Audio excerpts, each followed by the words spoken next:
going, everybody? I am Sleepy. I am here with a bunch of people, and oh boy, oh lordy, we're starting a new show. We're just gonna give people some time to come into chat, post some links in some places, and then we're gonna get started. How are my players doing? How are my players feeling? This isn't a proper introduction. This is just casual banter. Casual banter. Casual banter. Mm-hmm. I feel like this should have happened 5 months from now. No. Months from now? That's October. I can't wait that long. It would have been, but it would have been spooky month for the. Did someone say spooky month? It's a spooky month! It's a spooky month! Wow, big fucking mistake on my behalf. Oh, listen, we're halfway to spooky month, you know? Holy shit. I didn't even think of that. Wow, that makes me feel awful. What do you mean we're halfway to October? Yeah, welcome no, it's May. Welcome to the passage of time. Welcome to time us moving all. in a linear fashion. Okay. Right. Like I said, just gotta post link around. I'm gonna go grab my water. It's on the other side of the room, so I won't be long. Yeah. Also, I'm gonna wash up. I'm gonna call my parents. I'm gonna call my grandmother, who's asleep right now. Jim! It's a lot of things to do. Named! Okay, we got enough people. Let's. I'll kill you. Okay, we got the two. We got the two people that we need. Okay, we have two very important people, but I need Siren's here. Hello, Siren. Oh my God, Lucio! My God, Lucio's in the chat. Holy shit! The fabled Jingo Feta. Oh boy! Oh boy! Oh boy! I can't wait to bomb some Dodongos. Grab Oh, my grab stuff! my stuff! There is no time. Your sword is enough. Oh, the Twitch link I posted was borked. Right. Enough. My ship sails in the morning. I wonder what's for dinner. Oh boy! I'm so hungry I could eat an Octorok! I'm sorry to say for all the viewers who are just joining now, this was an elaborate ruse. It was all a trick. I deceived you. We aren't playing Curse of Strahd. We're just going to be quoting YouTube boops for the next, like, Evil! 3.5 hours. Dinner. I can't. Luigi! If there's smoke, there's toast. Nice Sound of the like you're having princess a to invite us stroke. over for a picnic, eh, Luigi? I hope she made lots of dinner. Luigi, look! I think I'm having a stroke. Girl, help! It's spaghetti! Yeah, fuck Star Wars Day. It's Strahd Wars Day. Fuck, who the fuck cares Oh, yeah, about May the Star 4th. Wars? Lamau? May the fuck you be with you. It depends on the medium. I haven't been excited about Star Wars in a very long time, so I am very sad to say that I've become quite jaded when it comes to Star Wars. I like watching the cutscenes of the video games, because they are hilarious. I think the last time I really, enjoyed it was when I watched Clone Wars, a couple years ago. That I liked. That was good. And, what's it called was pretty good, too. Mandalorian was pretty good. I enjoyed Mandalorian. That was a pretty good one. Imagine engaging in any Star Wars media but the video game for the Legos. That's based, though. I mean, let's be honest, the Lego video game is one of the best mediums for Star Wars. Fun fact, the voice actors that they got for the current one, the Skywalker series, are the voice actors from the Clone Wars. I have not watched the Clone Wars, I am just a voice actor nerd. Yeah, it's pretty cool. Yeah, but you're Handshake our voice emoji. actor, Learn? Nerd? Learn? Hello. Lean. That's not even a funny meme. Because Noah's in the call. My brain is defaulting to lean memes. Oh my god, is that Nick? From Nick? What Nick are you on talking Nick? about? Nick from Nick. I love Neko Nick. They're in this call. They're not this call. They're in this server. I was about to say they're in the server. And they say, "Hi, Herbert." Oh sh. if they really wanted to, they could fucking join call. Nick, Good. you're allowed to join call to say hi, Herbert. Need a moment of silence for Nick. If Nick joins call, Nick might be at work. I think Nick's at work. I don't know. Oh wait, Nick's not at work. I just remembered. Nick, come in here and say hi, Herbert. Nick, we need your hi, Herbert. Hi, Toby. Hi, Toby. Toby's a cat, right? Yes. Yeah. He's a bastard. He is a bastard. Oh my god. Everyone Oh shut my up. god. No, everyone, shut up, shut up. Oh my god.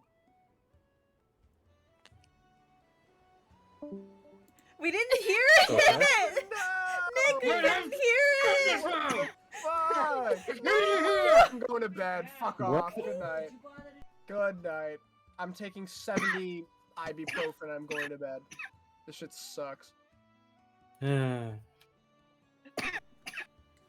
so sad. This is so This is depressing. bullshit. Alexa, play. This is so sad. Alexa, play. Alexa, play Death by Oh, Glamour. Lucio, did your Killstar order come in today? Mine came in today. I look so hot. It came in yesterday. Mine came in today, but one of the things I ordered was like crossed out. They already refunded me, but I was still very sad. Aw, My dress Like, isn't the right I guess size. they didn't have any left, and I'm like, damn it. yeah. What my other was stuff it? It was. I think it was like a sweatshirt or something. Okay. I actually, sorry, I had a question about where to find me. I am a part of the Chaos Crypt server. I am also far more active in my partner Scott's server. Who is it here? Say hi, Scott. Hi, Scott. I fucking knew you were gonna do that. Fuck off. It is his server, but I do kind of mooch. To be kind Eh, of. It is his server, but I kind of. eh. Gonzo, thank you for the follow. Hi, Gonzo. Hey. Hey, this is a shout out to Gonzo. This is a shout out to Gonzo, Gonzo. Gonzo, Gonzo I drew paint. tried. Gonzo drew the Nick, original paint. No. So, huge shout out to Gonzo. I'm gonna post the link to Scott's server real quick. I mean, if you want. It's a better way to... It's a good way to find updates for the show. Okay. Okay, we got a whole lot of viewers. It's 10:10, so I think that it is time for introductions. We'll go in stream order. I am balancing like a million things right now, lol. Sorry, I'm just looking over stuff. Okay. I'll give y'all the best hire. Wait, no, I didn't. I need to do one more thing. I'm sorry. Someone stall for me for like 1 second. Okay, so basically, the titular character, You said tit. fuck. I can't remember the main character of Pulp Fiction. God damn it. You fail. You Someone failed else us. go. Define main character though, because Pulp Fiction follows a bunch of side stories with a bunch I of. was thinking, yeah, he's not the main character, but I was thinking of Samuel Jackson's character. Oh, I can't remember his name either. That's just Samuel L. Jackson. He plays that role everywhere. He did not play a character. That was him. It was a Pulp Fiction is an is a biography film made about Samuel L. Jackson. If somebody told me that, I'd be like, that sounds like bullshit, but I'm gonna believe it right now. Mm-hmm. Yeah. Furry bait, funny turbo, online. These are the three Alright. tiers.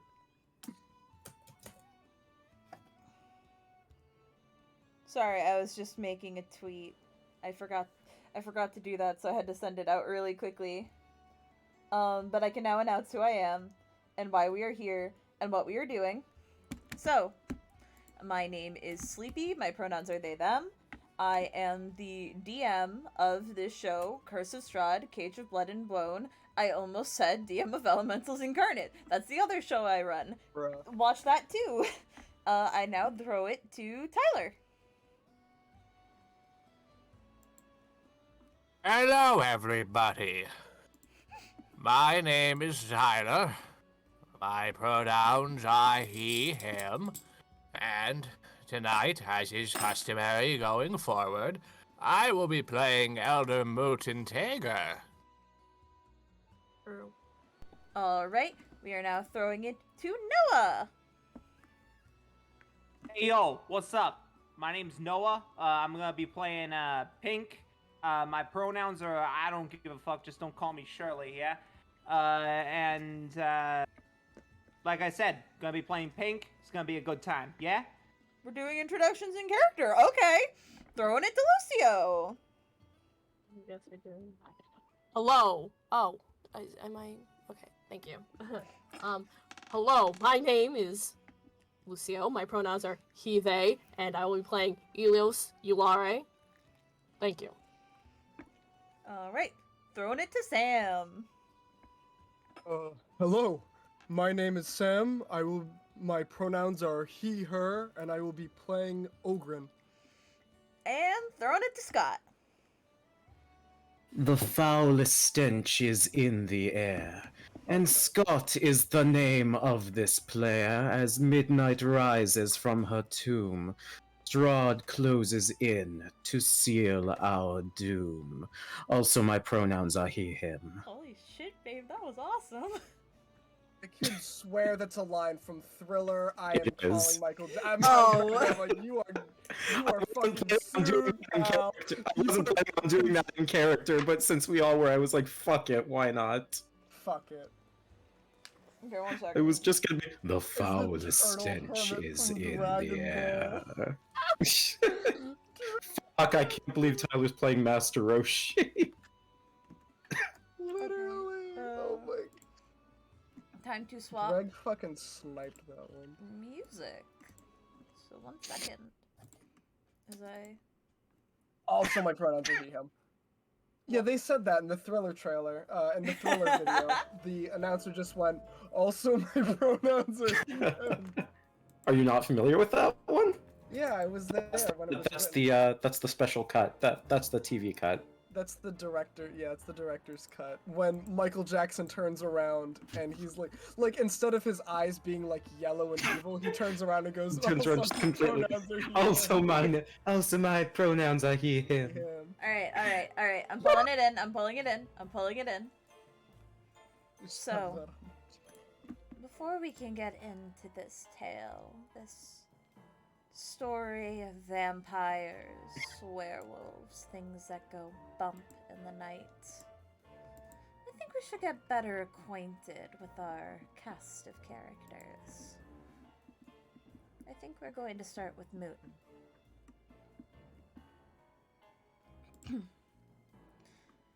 Let's see a day in his life.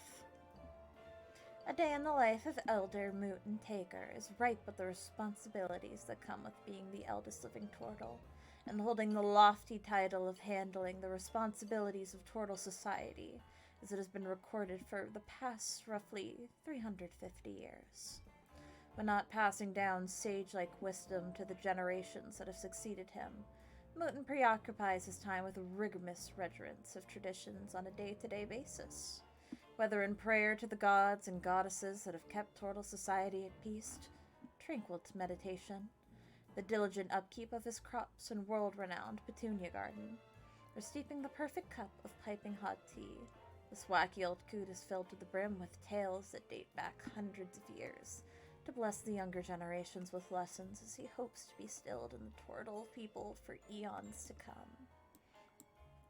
And as he enjoys this wonderful day, he's worked hard, and he's earned a rest. He's walking back from his beautiful garden to his home, and suddenly an odd mist rolls in.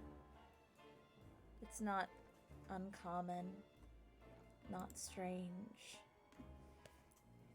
but it's getting heavier. and heavier, and as he walks through it, he sees shapes. Odd shapes, just figures moving, things he can't make out, faces, and suddenly he can't see the path anymore. And suddenly he collapses, unable to keep his eyes open.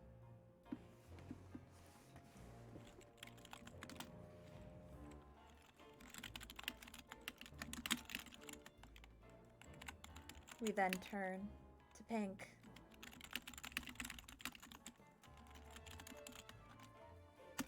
As I pull that up. Pink typically wakes up around noon. Eats an apple and a sausage. Clean uniform for work. Now it's about 1. Spends about 2 hours practicing his magic. Then arrives at his work about 30 minutes before the start of his shift to talk to his boss. He makes it very clear that he's committed and willing to do things besides just being a receptionist. Really, he is. Work starts for him at 4 p.m. Hi, welcome to the Chain Succubus, the best brothel in all of the city. Respect our workers' safe words or our bouncers will throw you out without a refund. No exceptions for you, Mr. Mayor. Lunch is a small loaf of brown bread eaten quickly in a lull in the business. Hi, welcome to the Chain Succubus, the best brothel in all the city. Respect her safe word, or I swear to God I will go in there and throw you out myself. The bouncer will have to peel you off the floor. You get me?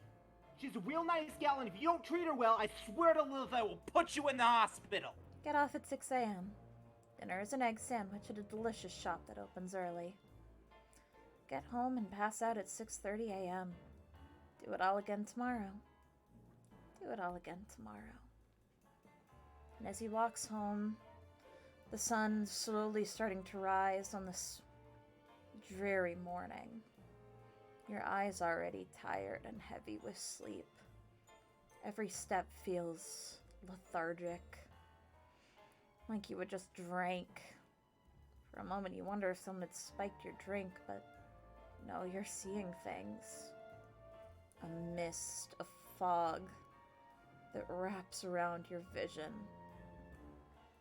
And as every step gets heavier, it's almost as if the mist is wrapping around your throat. It doesn't take long before you pass out. Perspective changes to Ilios. Ilios Julier spends his days at the base of the mountains surrounding his home, Londor. He's the sole protector of his royal city of the sun. He makes sure no ruffians, or especially any monsters who seek to destroy the city, get in. While on his trek throughout the deep, dark forest surrounding his mountain, he's in search of medicinal herbs or anything that he can get his hands on to help the sick in his home. He's gone all day and comes back home during the night to execute his princely duties. He's in the forest right now, gathering as many herbs as he can. For the first time in what he thinks is forever, he's come upon a bountiful harvest.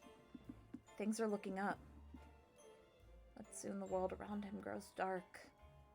The sun was out, it was shining. When did this mist roll in? He sees them in the distance, closing in on him, shapes and shadows of monsters, howling wolves, scowling, prowling on the hunt. He panics. He has to protect what he found, but the shapes are closing in. And just as they're about to pounce on him, he passes out.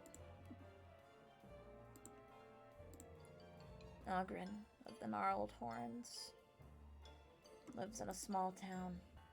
He keeps them safe. He chats with the locals, makes sure they're comfortable. He does whatever odd jobs he can. He's a sore thumb. All of these, well, to put it mildly, ordinary people. A tall, greenish-yellowed skinned brute, but gentle as a flower. It's so clear that everyone trusts him. He hears a noise in the distance. Something unnatural. A scratching. Wolves, he wonders, and worries. Memories flashing to his mind. He goes out to the outskirts of the city, the outskirts of the forest, and he looks. He listens. He can't hear anything anymore, though. As if the quiet bustle of the forest has left him. Even the prey he was hunting has disappeared. A mist has rolled in. He can't see where he's going anymore. He keeps walking. He knows the path home, but this isn't it. This is somewhere new. And as he breaks into a sprint, trying to protect the people he cares about, his vision goes white, and he passes out. Midnight. A powerful woman and a leader. She wakes up. She hunts for food. She takes whatever she can get for her people. Fish, deer. She actually lucked out today. She caught a bear. And after bringing it home for her people, she scouts the perimeter. She's on edge. Everyone's happy in the city, but there's no smile on her face. Her ears twitch as she looks around. Any movement must be investigated. Any sound that's not normal needs to be looked into. Any twig snap, she needs to see what caused it.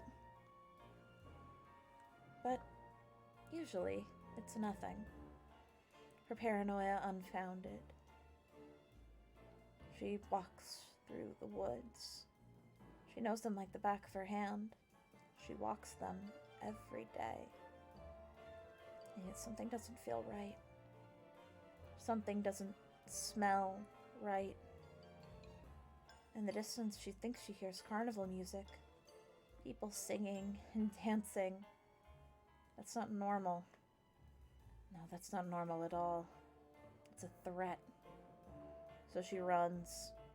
She runs to find the source. Faster and faster. A mist has poured in around her. She hasn't noticed. She's just running and running. And then the music is gone. And then she's gone. No sight, no smell, no tree, no branch, no leaf, not even the ground below her looks familiar. And as the mist swirls in around her, she passes out.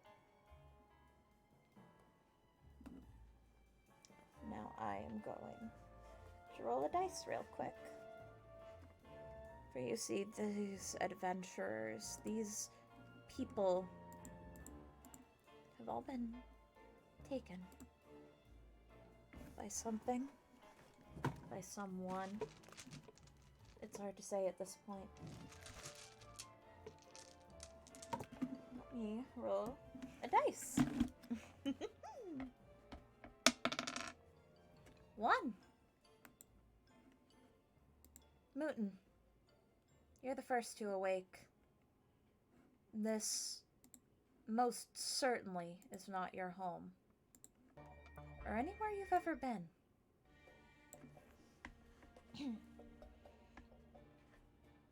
You see in this area black pools of water stand like dark mirrors in and around this muddy roadway that you seem to be planted in the middle of.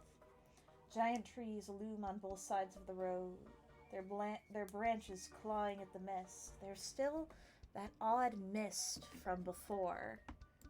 It's surrounded you, but it seems to have backed off a bit. These certainly aren't the trees of your home. These are more conifers. And you soon realize you are not standing on the ground, but you're tied to a pole. And you gaze at this odd sight around you, and you see 4 other figures. 3 of them, just like you, are tied to a pole, each of you facing a different cardinal direction. And in the middle, a woman seems to lie in a coffin. Can you make me a perception check real quick? Yes, sure. Just make a quick perception check. That is a 4. You are a bit too dazed to process really what is going on. You see these people. You see yourself. And this might be the strangest group of people you've ever seen. I have to reference an image real quick. To your left, you see a bright pink tiefling. To your right, a large Githyanki. Directly across from you, an Azamar, and laying in the coffin, a shifter woman. You seem to be the only one who's awake right now, and you're not 100% sure if they're dead or alive. Well, I've certainly woken up in stranger places before, but certainly with not such a colorful crowd.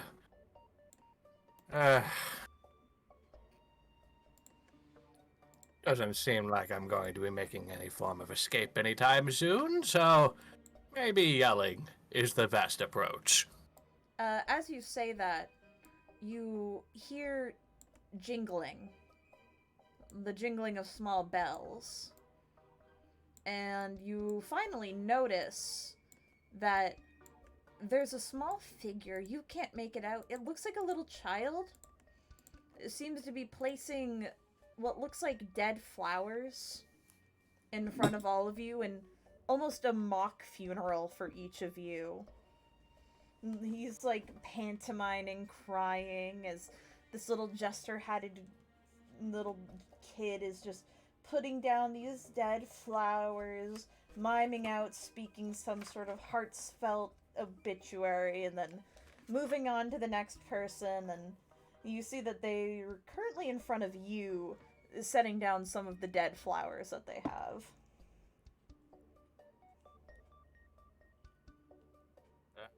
Hey there, kiddo. You wouldn't happen to be able to help an old turtle break free from these ropes now, would you? The little kid, like, notices you and, like, jumps back, really startled. You start to think that the child might have actually thought you were dead. Kind of looks around side to side and then scampers off behind your field of vision. Hey, come back here. And as you say that, Muten, that is a 6. That is not what I need. Oh, wow, that's funny. Pink. You wake up. You see essentially the same sight that Muten has seen, just flipped to your perspective. If you actually look, my players, you should be able to see... Oh wait, I got the positioning wrong. If you look at the map on Roll20, that is your current position. It looks to the left, looks to the right, kind of cranes his neck to look behind him at the coffin. No, the coffin's in front of you. Oh, the coffin's in front of me? You're all facing inward towards the coffin. Okay. Looks directly at the coffin. He's like, ah, fuck, I've been isekai'd, haven't I? Fuck you. How the fuck am I gonna pay rent? Ah, fuck. Shit. He starts tugging on the ropes to try to escape, desperately. Alright, make me an athletics check, or sleight of hand. Sleight of hand, I can do that. Come on. There we go.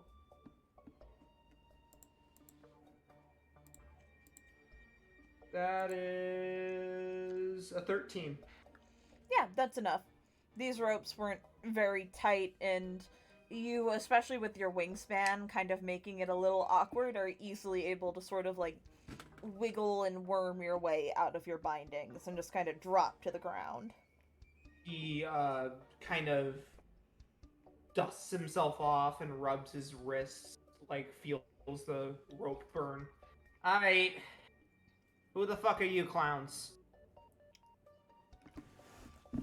Well, that's certainly no way to speak to your elders, but if you must know, my name is Elder Tager. Muten, if you are so friendly. Elder Muten Tager. Alright, Muten. I'll try to get you down, but, ain't no promises that I'll be comfy, you know? Ah. Don't you worry. Your sweet, supple little brain there, kiddo. Did you just call me supple? What the fuck? That makes me not want to get you down. That's gross. Just untie me, you ninny. He is attempting to untie, attempting to untie Muten. Alright. I will... Another sleight of hand? Yep. Or... That'll be another sleight of hand. At this moment in time, midnight. 20. Muten's down. Muten's down, but first, midnight. Mm. You wake up. You are currently lying down in a coffin, and you're tied down. Like, your arms are bound to your sides. Oh, wonderful. Okay. And you're staring up into this murky, misty sky.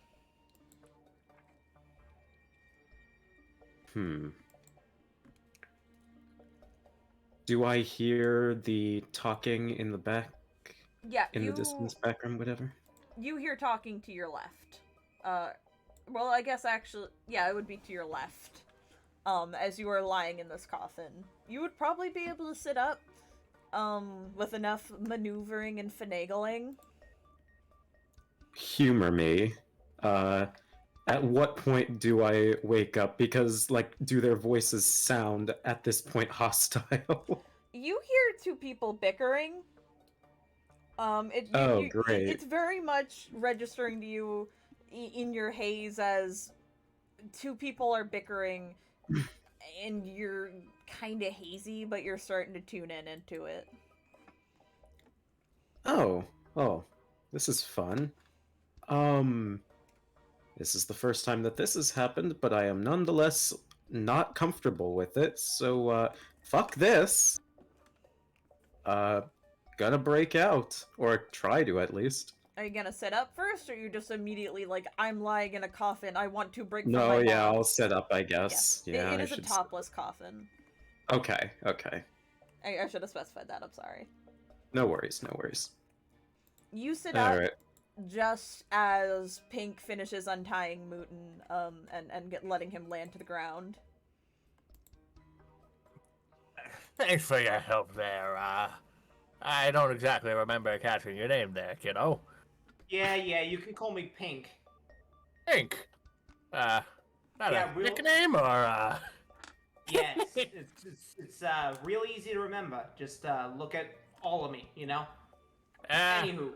I'm looking at all of you, and that's the last thing I expected to be seeing right now.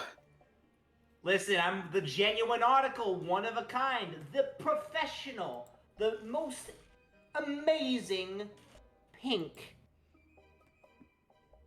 I've literally never heard of you before. Yeah, probably because we're all from different worlds. That's just generally how this isekai thing works. Why Anywho. are you making isekai canon?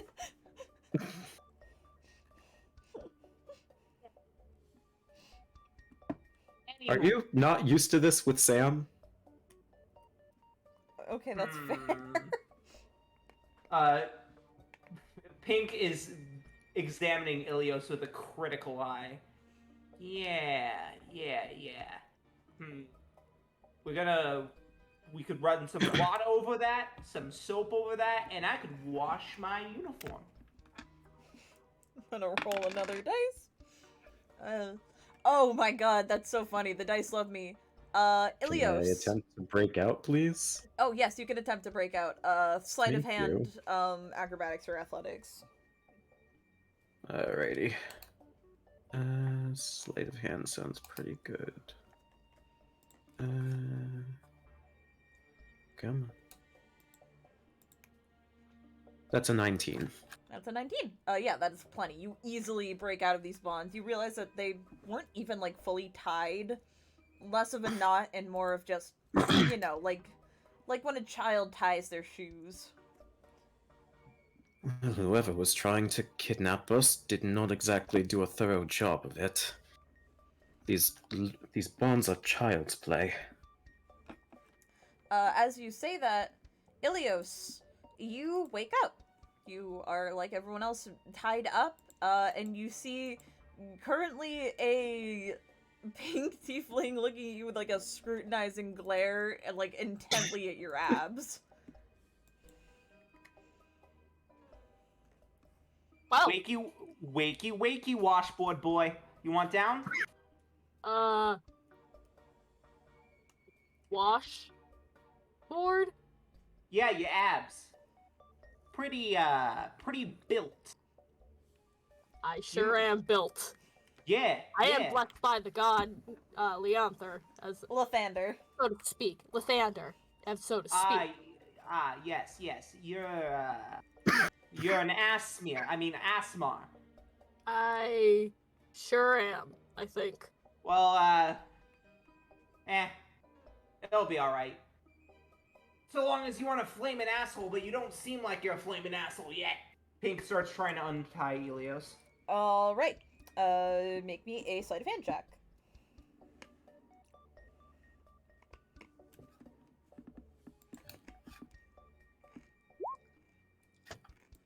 Yeah, 15 is enough. You easily undo Ilios's binds, and, Ilios, you drop to the ground.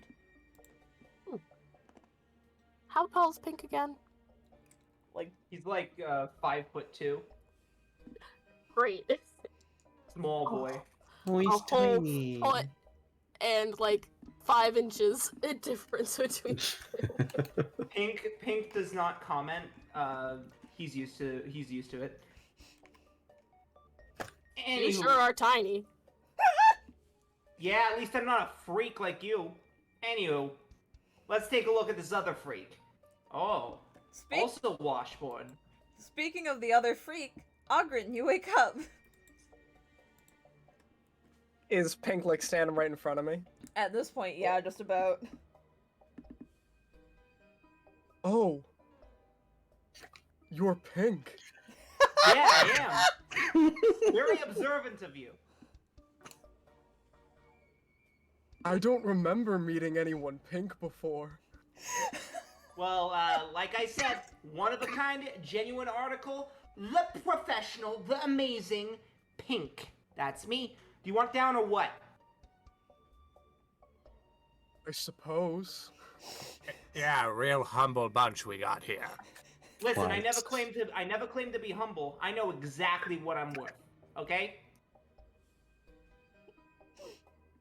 Could you loosen me?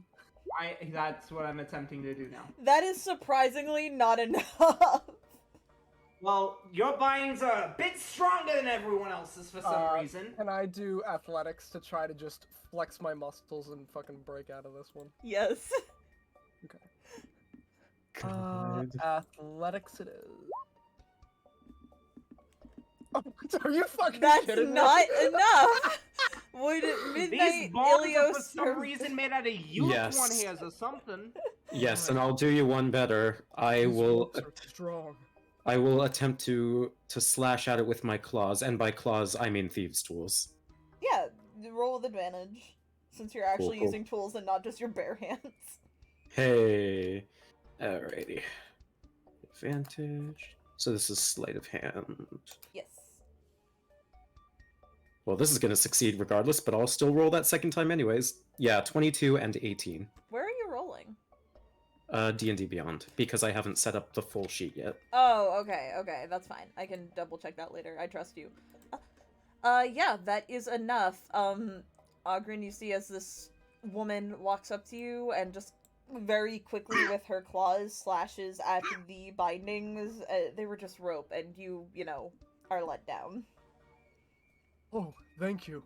Those ropes were oddly strong. Midnight, that was the cheapest rope you've ever seen. Rolls her eyes. Now that What? everyone is free, for the people who, aren't watching or can't see the visuals, can everyone describe what they look like? Just their heights, their general appearance for me, please. Let's go from left to right, or, first to last. We could do it by the order on the... That is what I meant, That's yes. what Yeah. That is what I meant, yes. Okay, first to last. Okay, oh! So, Okay, let's get a bit descriptive here. Muten is old, older than Dirt. Some say Dirt has a flattering complexion compared to him. Standing fairly short in comparison to his recently captured companions. Consider Muten saying the word companions with air, or rather claw quotes around companions. He's an elderly old coot. A big, bushy white beard and spectacles donned across his face. And he is a turtle, so a hefty shell rests upon his shoulders and back. A singular medicinal pouch wrapped around his waist, and a cane. alright. On Cool. to Pink. Alright, listen. Pink, he's, kind of a big deal, Even if he's, 5'2", that's nothing really. He's not short, he's just, it's way better for flying around. It means he can fly way faster because, he's small and lightweight. His wings, he's got a fucking massive wingspan. It's big enough to lift him up in the air, it's gotta be big. And hey, you know what they say about guys with big wingspans, huh? You know? I don't. Anyway, No. No. he's got black horns, white hair, blue eyes that are just blue, like no irises, no pupils, no nothing, just straight blue eyes. And he always dresses real nice, like as nice as he possibly can afford. But he's from the streets, he can only afford one set of clothes, so it's a bit ragged. Even if they're nice clothes, they're kind of rough on the seams, He tries to keep them together as best as he can, but there's only so much he can do. Anyway, On to Ilios. Helios is a 6-foot-tall ball of sunshine. Literally, he radiates sunlight off of his body. He has 2 suns on his body, one literally hanging over his head and one on his forehead. Technically a third because one of his irises is literally a sun. He has wings as well, but they're kind of tiny on him right now. He refers to them as his chicken wings. He can't really use them. They're just decorative at the moment. And yeah, he's pretty built. He only wears a cloth around his waist and like a bolero, I think what they're called, a yellow bolero, and a bunch of chains. And yeah, he has white hair. The tips are orange, yellow, and red. And he has a big red ponytail and a giant crown. I thought that was a feather this whole time. No.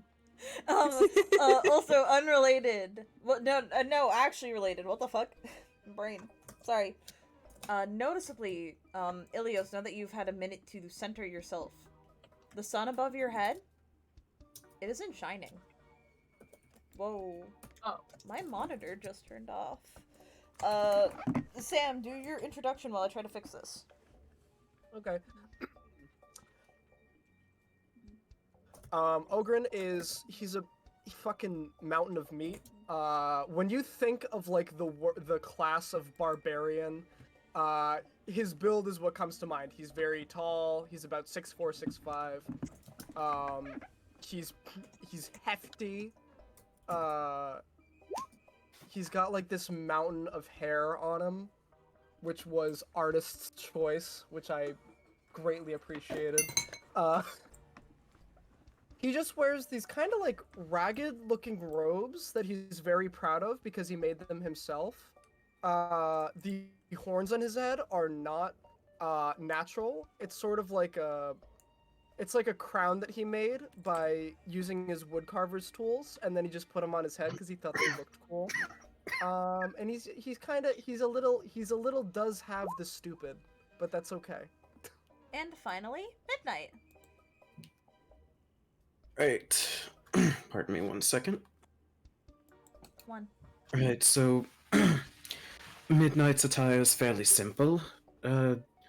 Brown leather attire with knee-high boots, a little green gem hanging from the rightmost leg, leather-bound gloves, suited as bracers for archery. I can't keep doing it in the accent. I'm sorry. You're I fine. can't speak normally in the accent. Yeah. She wears a scarf used to help shield her from the cold, and also just because it kind of looks badass. If I'm missing anything, I don't think I am. There's two very big features that you have completely omitted. On her head and her waist. Oh. Okay, yeah, I guess she has those. She is not a normal humanoid. She is a shifter.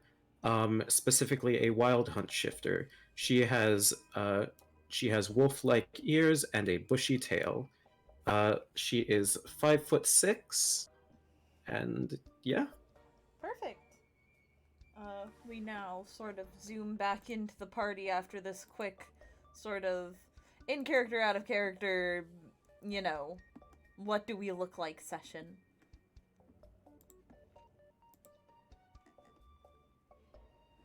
Actually, what's everyone's passive perception? I think mine's a 10.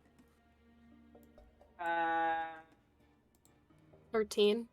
10. Oh, Yeah. 13. 17. Okay. I'm on the wrong tab. That would be explaining why I can't find things. Just looking for a Ranger is a lot better now thanks to Tasha's. So everyone with, I'd say, 13 or higher. 13 or higher perception, passive perception. You notice in a bush what looks like a small, like you see a little jester hat poking out of the bush in your direction. Muten, you recognize that little jester hat. Right, kiddo, it's okay. Come on out. Old Muten Hager's not mad at you or nothing. He just wants to get a better understanding of what's going on here. You recognize this figure? I was the first of you lot to wake up. Little tyke over there was paying his respects. Must have spooked him. Wait, When you he- thought we were dead? I will say, Midnight, you do realize that, like, you are kind of covered in dead flowers and a couple, like, dandelions. Makes sense. He probably assumed that we were pushing up daisies, quite literally as well as metaphorically. What does that mean? It means we're dead. No. Also, Muten, can you make me a, I forgot the word, a persuasion check to get the little guy to come out? Of course. Thank you. That is a 19. Oh, that is more than enough. You see there's a bit of, like, hesitance thinking about it, as, the little creature I am posting in general happily bounds up to you specifically, and you find that it is not actually a child, but what looks like a little construct boy dressed like a jester. I think he's only about 2 or 3 feet tall.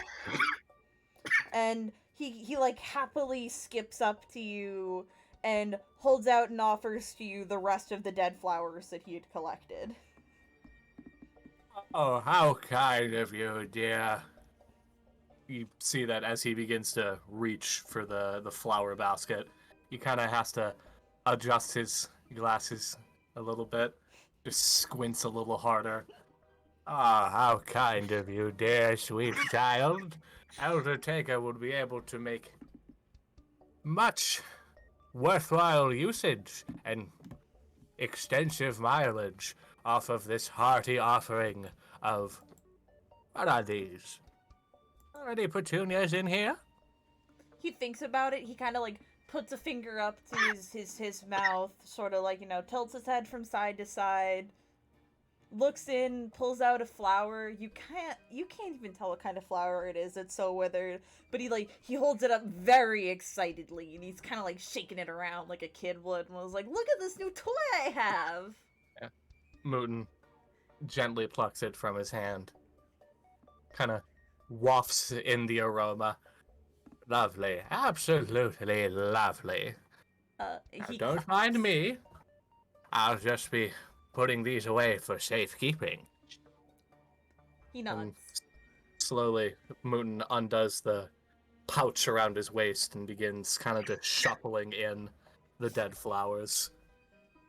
I'm sure there's something here I can do with this.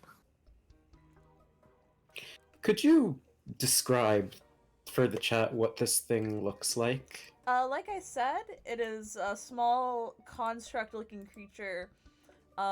He has like a bit of a leather face that's pulled taut over some like wood, covered in screws, segmented. Like I said, wearing a little jester outfit. Has like a little pole with him. Big floppy jester hat. Looks like dead rats, maybe. A little pile of darts on his belt. He notices Pink kind of lurking and sort of gets like really interested and excited and like waddles up to Pink like, "Ooh, what are you doing?" Yeah, you got a name, or am I just gonna have to call you Mute fucking Pinocchio? He kind of glares at you, sticks out a little mechanical tongue, and walks back over to Muten. Yeah, I guess I'm calling you Mute fucking Pinocchio. That wasn't a name. Oh, I like this one. That wasn't a name, so, yep. He actually hides behind Muten, like, he's putting distance between him and Pink now. Let the lad talk when he feels like chatting. He points at his throat, and he shakes his head no. Doesn't seem like the boy is capable of talking. I see. The poor thing looks like he's been beaten half to death. What he boy. do is for Muten, and Muten specifically, is he takes off his hat. You can speak. Oh, can you not hear me? What? Someone cannot speak. Sleepy. Oh no. Looks like Lynn can't speak either. My mic is bad, and I need a new one. What he does specifically just for Muten, is he takes off his hat and he holds it up to you, and he points at a little tag inside. Let's get a look at here. What have we got for us today? And in the tag it says Piddlewick II. All right then, Piddlewick. Oh, what a lovely young creature you are. What was that? Piddlywicks? He sticks his tongue out at you again, Pink. What? I'm trying to pronounce the name right. I don't think he likes you. Yeah, I got that impression. You were mean to him. I'm mean, never. I'm always just a lovely ball of sunshine, don't you know? Piddlewick is vigorously shaking his head no. Everyone looks at Ilio. Midnight is giving Pink just kind of a side eye. Just kind of like, Piddlewick is actually gonna, like, staying away from Pink, but will, like, waddle over to the rest of the party, just looking at you all curiously. Hey, what you want, Toots? See something you like? He makes more distance between the two of you, and is now hiding in Ogren's cloak. take a picture. It'll last longer. Hey, I could say the same thing to you. Why you look at me like that, Pink, Dear boy, could you come over here for a moment? An old Yeah. Torto would like a word with you. Yeah, sure, what's up? Yeah. Muten kind of gestures down for Pink to get about eye level with him. Pink does lean over so that he is eye level. Oh, 1 second. Thank you for the raid. Thank you so much, Lost Carnival. I hope whatever you're doing is going well. Welcome to episode 1 of Curse of Strahd, A Cage of Blood and Bone. We are just having some stuff. Thank you so much for the raid. Hope you, drop a follow if you like what you like. Now's a great time to get watching. But I'm sorry for interrupting that. Y'all can, Perfectly fine. Thank you for the raid. get back to it. Muten goes, oh, Pink, you sweet summer child. Reels back and bonks Pink on the head with his cane. Oh, hey, what the fuck? I didn't even deserve that. You kind of did. Ow. Definitely Explain. did. Ow, explain, please. I ain't done nothing to y'all. Listen here, you assaulted by cataracts. That is a child. One way or another, you will not treat a child with such disrespect, especially one that has shown such kindness given our circumstances. Lost him in my cloak. What did I do? I asked him his name. He stuck his tongue out at me. When I tried to ask clarification about his name, he hid from me. I ain't done nothing to the kid. He just don't like me. Consider your tone, dear boy. This Muten steps back and heads over to Piddlewinks. Whatever. Piddlewick is currently, within Ogren's all-encompassing cloak. Oh. Like a little nest. Little creature. You paying rent though? Like, what's going on? Do you say that in character? No! Ogren doesn't know what rent is. If you did, he would hold up one of the dead rats. Oh my god. I just want that to be known. All right, dear child. Now, I think we may have gotten off on the wrong foot. I am Elder Muten Hager, and my friends here and I have strewn a bit far from home. You may have thought us to be dead, but we are far, far from it. Even an old coot like me still has a few years left in him.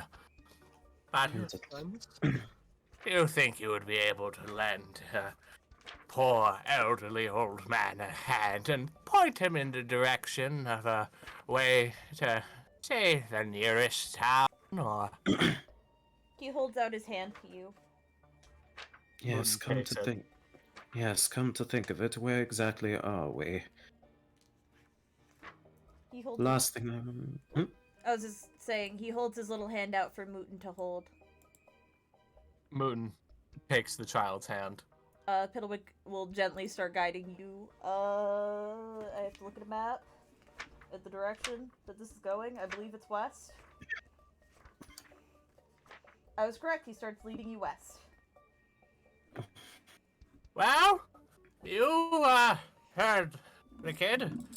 We're heading this way. I suggest you follow suit, lest you want to be left to the wastes. You do hear, the howling of wolves in the distance. Midnight turns around. They are not familiar wolf noises. Very well. We should all be sticking together then, whether we like it or not. Lead the way. Piddlewick happily trots, leading the way. And oh boy, does this walk suck. You walk along a dirt path for what feels about, 3 hours, maybe 4. Until eventually... Pink kind of hops up and starts flapping his wings along. Oh yeah. You're easily able to keep pace, if you'd like, to fly rather than to walk. Mm-hmm. And as you do, you eventually come up across two giant gates. The fog spills out of this forest to swallow up the road behind you. Ahead, jutting from the impenetrable woods on both sides of the road, are high stone buttresses looming gray in the fog. Huge iron gates hang on the stonework. Dew clings with cold tenacity to the rusted bars. Two headless statues of armed guardians flank the gate, their heads now lying among the weeds at their feet. They greet you only with silence. As you approach, you see that the gates slowly screech and open on their own. Piddlewick kind of lets go of your hand, and he sort of runs up and is, like, very excitedly, like, bouncing up and down in front of these gates. He looks very excited. Show your help there, kiddo.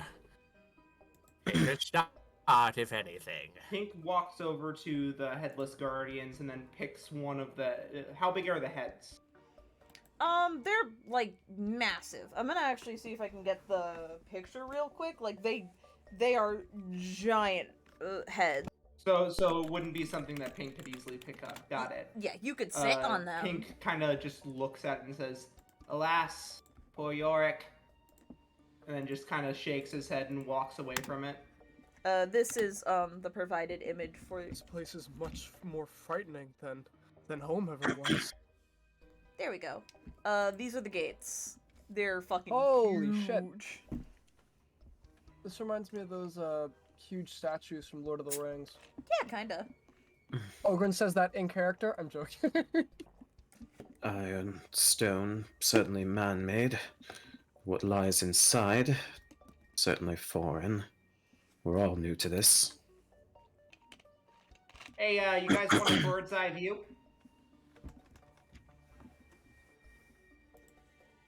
You know what, Pink? Where's Sure. the bird? What do you see with your tiefling eyes? Pink kind of cocks his head at the weird tone that is being taken with him, and then just kind of immediately flies up from a standing position towards where one of the heads are to see if he can get a better angle to see what's going on here. As you fly up, you find that the higher you fly, the heavier the mist gets, until eventually, you don't know how, you're flying towards the ground again. Huh. Weird. There's some kind of magic or something preventing me from flying too high.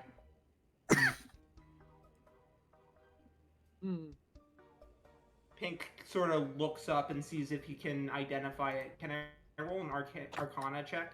Go ahead. As you do this, as you all kind of stand outside of the gates, you notice that Piddlewick has crawled on top of one of the statues and is the heads, and is picking its nose. Yeah, no, Pink has no fucking clue what's going on. Yeah, Yep. No idea. Definitely some kind of fucking magic. Some kind Anyway, of man. sorry guys. Sorry, can't exactly get a bird's eye view like I promised. You tried, and that's what counts at the end of the day, I suppose. Yeah, I guess.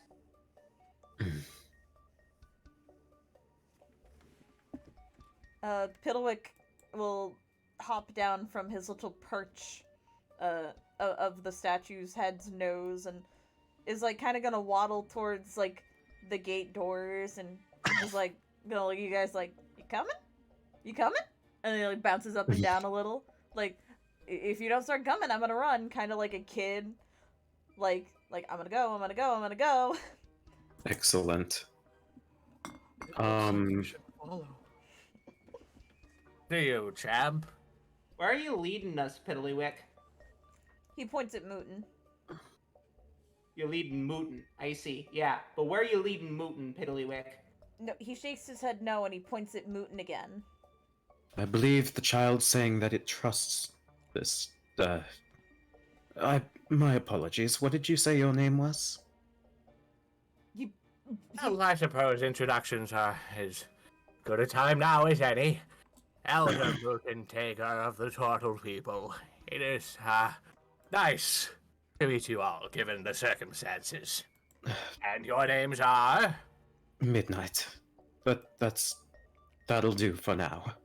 Midnight. Wonderful. What about you, big guy? What's your name?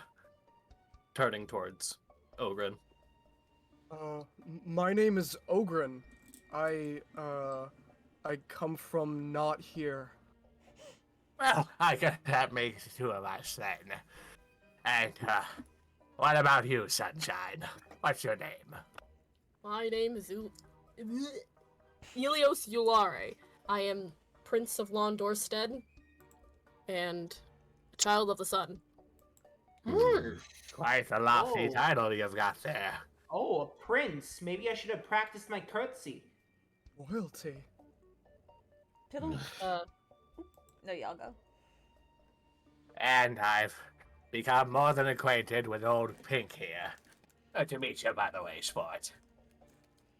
Yeah. Everybody knows me, or at least is aware of me and who I am at this point, so, I don't think introductions are in order for me. Wondrous. That saves us all that much more time. Now, let's get along now, Piddlywink.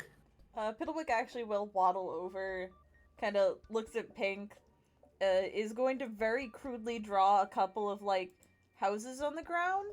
Like, you know, the child house, it's like the square with the triangle and the rectangle, and he gets very distracted after, like, drawing two houses and just starts, like, drawing random shit on the ground. Helios So, will join him. Is it like, it's like a town that you're leading us to? He nods his head yes and then points at Muten.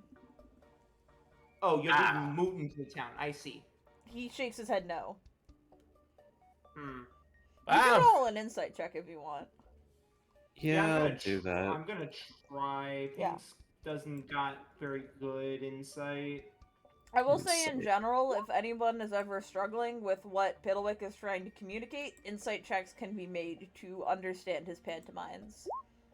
11. 13. This one's not too hard using context clues. Midnight, you're able to put it together pretty quickly. Piddlewick is leading you guys to the nearest town, just like Muten had asked. That's why he kept pointing at Muten. What a reliable old chap. The sooner we can Why get... are you drawing in the dirt? It is fun. The sooner we can get to civilization, I suppose the sooner we can figure out what exactly is going on here. Wonderful. A little unsettling for you, Ilios. One of the images, like for a minute, Piddlewick stares at you for a very long time, and you're you know hunched down on the ground to be drawing. He touches the little sun on the top of your head, and then he draws a picture of the sun, and then draws a big X mark over it. Hey, that ain't very nice. He then points at the sky and shakes No his head sun. no. And then he nods when you say no sun, excitedly. Oh, No sun. He nods. The sun went out. The sky is looking like flint. He tries to tap his little sun on his head that he never noticed was gone. And was like, huh. That's weird. does this What? usually happen? No. That sun on my head has always been shining since the day I was born. Oh man, no offense, but I'm kind of glad that it doesn't. Sounds like it would hurt my eyes. Maybe you're really dead and you're a ghost. I wouldn't rule it out. This What? is an isekai. I mean, we all might have gotten hit by trucks or something, and that's how we ended up here. What's You a keep truck? using... You I've keep been using described that... as a truck. You keep using that word. I don't think it means what you think it means. What? You guys never seen anime? Fuck you! No, fuck you, veto. Can't you can I served in the war. Can we just incorporate And now. can we incorporate the Goliath? You know the one. I don't know if I want to steal from Mr. Beckham, but I will say I will allow isekai. It is a type of play or novel, but no anime. Anime is not real. Oh, I thought it was Oh, clear. fuck. I thought it was clearer that pink was from a more modern setting, but okay. Oh no! Well, That should it's have fine. been I can discussed retcon it. before the campaign started. It's fine. Okay, It's fine. Whatever. It's fine. Whatever. I can retcon that. okay, cool. You've been hit with the retcon stick. You've been hit with the Roll retcon for stick damage. mid-session. I'm Okay. sorry. Okay, rolling for damage. Pink's fucking dead. There we Okay, go. That'll be 12d12. Piddlewick. No, I thought you were just being a meme lord. Okay, fuck. Anyway, Piddlewick, No. growing bored of the conversation as Piddlewick has diagnosed ADHD, runs through the gates. Fair enough. Oh, the child is getting away. Where are you going? We have no idea what's in there. He does a Piddlewick. cartwheel. Obviously a town's in there. I mean, weren't you paying attention? I really want to roll perception right now. What the fuck is going on here? Roll perception! Thank you. Whoever said you couldn't. Also, why don't I have expertise on this right now? What the fuck? Oh, because I accidentally put it on persuasion, that's why. There we go. Okay. 18. You don't notice anything in this immediate vicinity, except the mist that had seemingly taken you here, that ever-encompassing mist, has now completely blocked the path behind you. It's almost as if there's a wall. God damn it! So now we're stuck here. Am I to understand that correctly? Piddlewick is doing a fucking Fortnite dance on the other side of the gate waiting for you guys. I thought you said modern anything wasn't legal around here. Listen, Fortnite he's is just legal. dancing. Listen, they But had Fortnite Fortnite back in the Middle Ages. Listen, Come on. Fortnite dancing is just the easiest way to describe how this child is Yeah, spazzing I mean, out. obviously, he's been dancing here for 2 weeks. Duh. Anyway, let's get going. Oh, wonderful. I guess we can't go Get back. away from me, Piddlewink. He will once again take your hand, Muten, as you walk through the gates. As the last of you walks through the gate, it closes with a loud clang. All on its own. That ain't disconcerting Interesting. at all. If I wasn't dreaming right now, I'd be real concerned. Anyway, You're dreaming. Are you for real? I I said, mean, Apparently he is probably. not real because he is dreaming. well, I mean, obviously, I'm gonna wake up. I'm gonna wake up at noon tomorrow, and things will be back to normal. Obviously. That You know doesn't sound right. you keep telling yourself that. I'm going to go figure out what exactly is going on here. If any of you want to join me, you are more than welcome to do so. Well, I mean, I'm down for figuring out what's going on here. I mean, sure. Sounds like fun. Unfortunately, it appears that the majority of this place looks like paper. Can you leave me alone? There's no map for this part! Oh. Anyway, We're trapped in the prologue of Sonic and the Secret Rings. Oh god, no. you all continue. Oh god. Towering trees whose tops are lost in a heavy gray mist block out all but a death gray light. The tree trunks are unnaturally close to one another, and the woods have the silence of a forgotten grave, yet exude the feeling of an unvoiced scream. Midnight. As you have the highest perception, you catch the scent of death on the air. Anything in particular, or just death in general? I mean, you could follow it to its source, but at the moment you smell the smell of a corpse. I don't have a good feeling about this. Alright, listen, all of you. If we're going to navigate this place any further, we're going to take it cautiously, you understand? No one else is going to be... We were already bound and gagged and practically buried the first time. We're not going to be doing it a second. I hear you, sister. Just keep an ear to the ground. If any of you are hurt, worry not. Elder Tega is more than willing to assist. Much appreciated. Now then. As for anyone else object? Nobody else? Good. That sounds completely reasonable to me. I mean,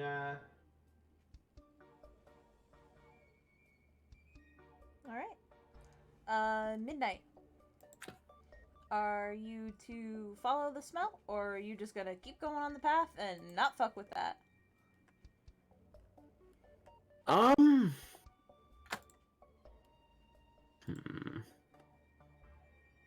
I will... You know what? I will roll a perception just to see if I can get any more information off of it. If I can't, I'm moving on. If I can, then... yes. Yeah. Alright. Ba-ba-ba. Yo. Not 20. Oh, you don't even need to... You see it. I'm just gonna read to you what you would see if you had followed the scent, because it's close by enough anyway. I'm just gonna read it. Alright. The foul scent leads you to a human corpse, half buried in the underbrush about 15 feet from the road.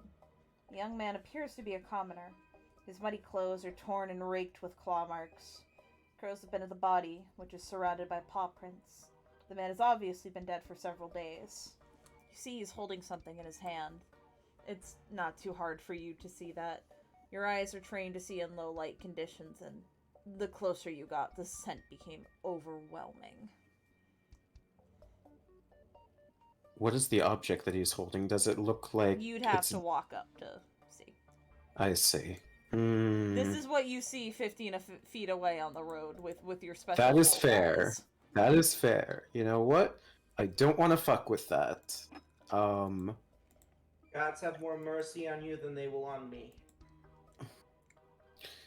You know, I almost feel bad for him. Almost. She mutters under her breath. Do you point the corpse out to the rest of the party, or you just kind of gonna let them... Yes. Okay. Yes. Oh, no. Pitalik seems excited, but is still holding Muten's hand, but he's like, I wanna go touch the body. Like, he's bouncing up and down.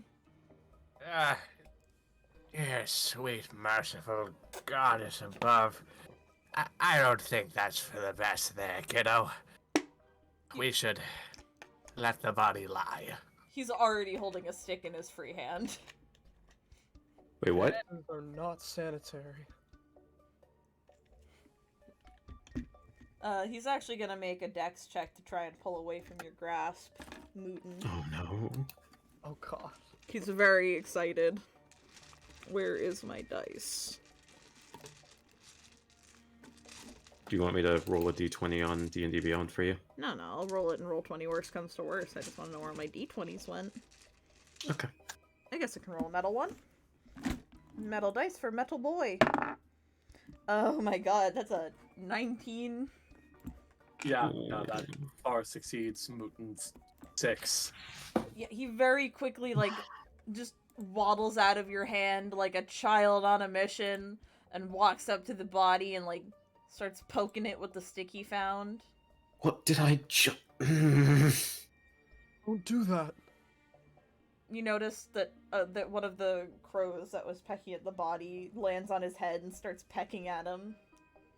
Oh. He's now trying to fight the crow. He's losing. Alright, first combat encounter, everybody roll initiative. Oh, hell yeah! A kid fighting a crow, I could charge money for this. The child is losing the battle. I mean, my favorite enemy is beasts, so I mean... like, anyways. Can I roll I guess it would be a dex check for dex or strength? Fires a firebolt To catch above the crow. child and the crow to try and scare it off. Okay, Algren first, because Sim had spoken up. Mm. Yeah. Alright, so would I use my dex or my strength? What are you doing exactly? I'm just trying to catch it. The crow? Yeah, you walk up. Yeah. Roll dex. I'd say that would be a There we dex go. check to catch a small crow. They're fast. Here we go. Just a 10. That probably doesn't work. You end up picking up Piddlewick, but the crow does fly off. Oh. You, however, are close enough to notice that the body is holding a note. That's what's crumpled in the body's hand. Someone take the small one. I'm going to read the letter. Or you could hold the small one and I could read the letter, yeah? Okay. I suppose. Hank picks up the letter and starts looking it over. Alright. I have something to read. It reads, Hail thee of might and valor. I, the Burgomeister of Barovia, send you my honor with despair. My adopted daughter, the fair Irina Koliana, has been these past nights bitten by a vampire. For over 400 years, this creature has drained the lifeblood of my people. Now my dear Irina languishes and dies from an unholy wound caused by this vile beast. He has become too powerful to conquer. So I say to you, give us up for dead and encircle this land with the symbols of good. Let holy men call upon their power that the devil may be contained within the walls of weeping Barovia. Leave our sorrows to our graves and save the world from this evil fate of ours. There is much wealth entrapped in this community.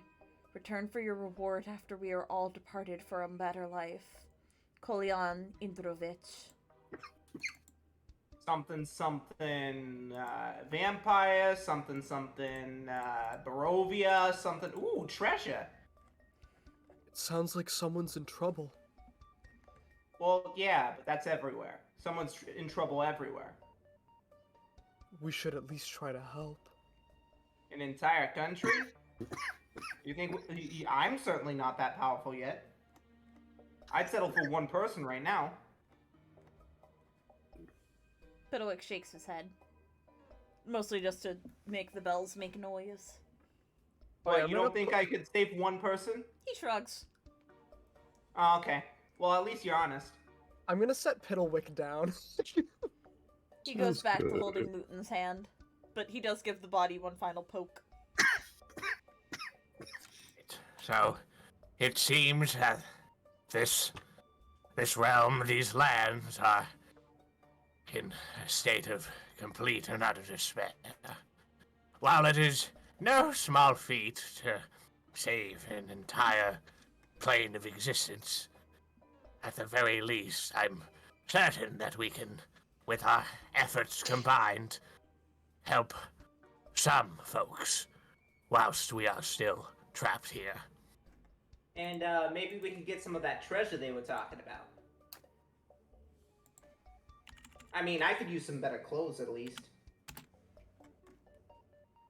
Well, cross that bridge when we get to it, old sport. Quite. Oh. Are we all on the same page here? Where to ask the common folk for their hand in need and do what we can to at least spread some light to a otherwise deep and dark time. Understood? Yeah. Well, you know, I guess it's a dream, so it don't really matter. Sure. Yeah. Right. Great. You start to hear howling in the distance. And, perhaps we should get a move on.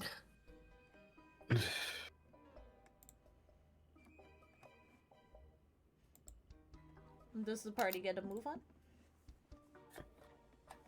Pink, I'd say so. Pink looks up at Ogren. Hey, you should probably let our Warforged friend down. He was leading us, right? He shakes his head no at the word Warforged. Not a Warforged? He nods. He liked that. Are you a puppet? He thinks about it for a minute. Does a kind of half and half motion and then sort of nod. Sorta a puppet. Okay. Can you set a sort of a puppet friend down? I think he was leading us. He points Oh. in a direction.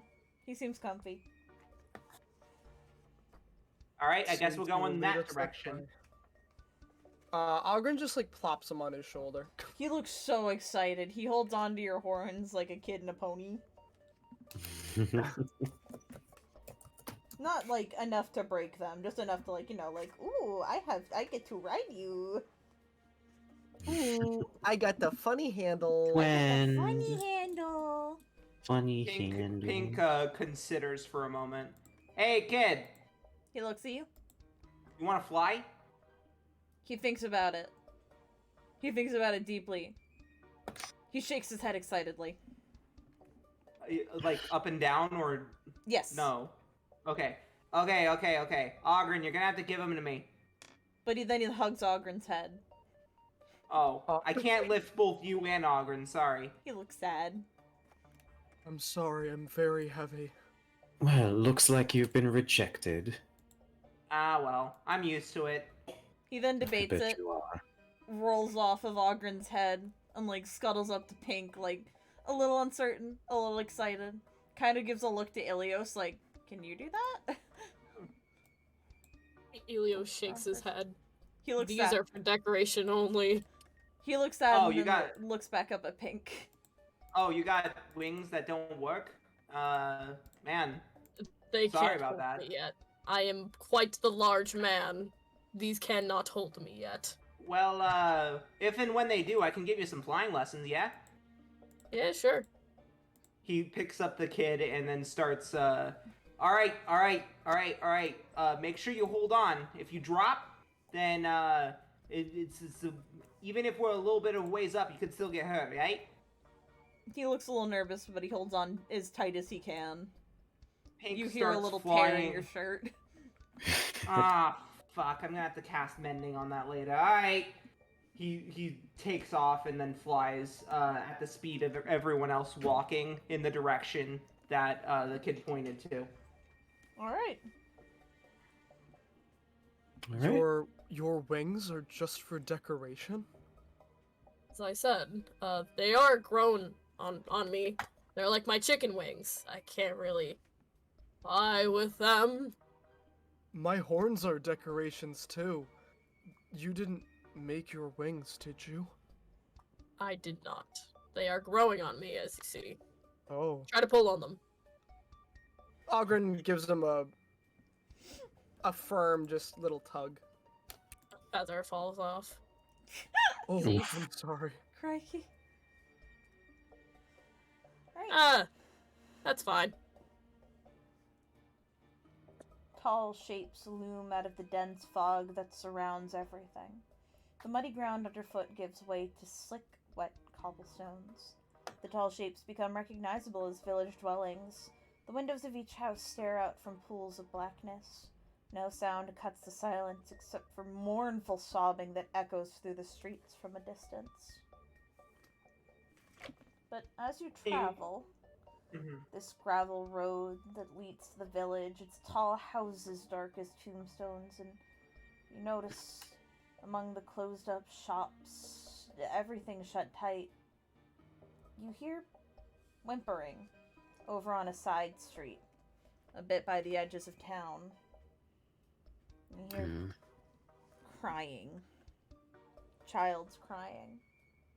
And you see, standing in the short distance, but a 10-year-old girl and a 7-year-old boy.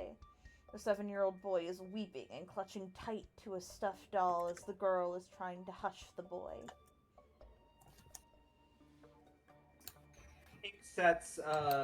Pink sets our puppet friend down and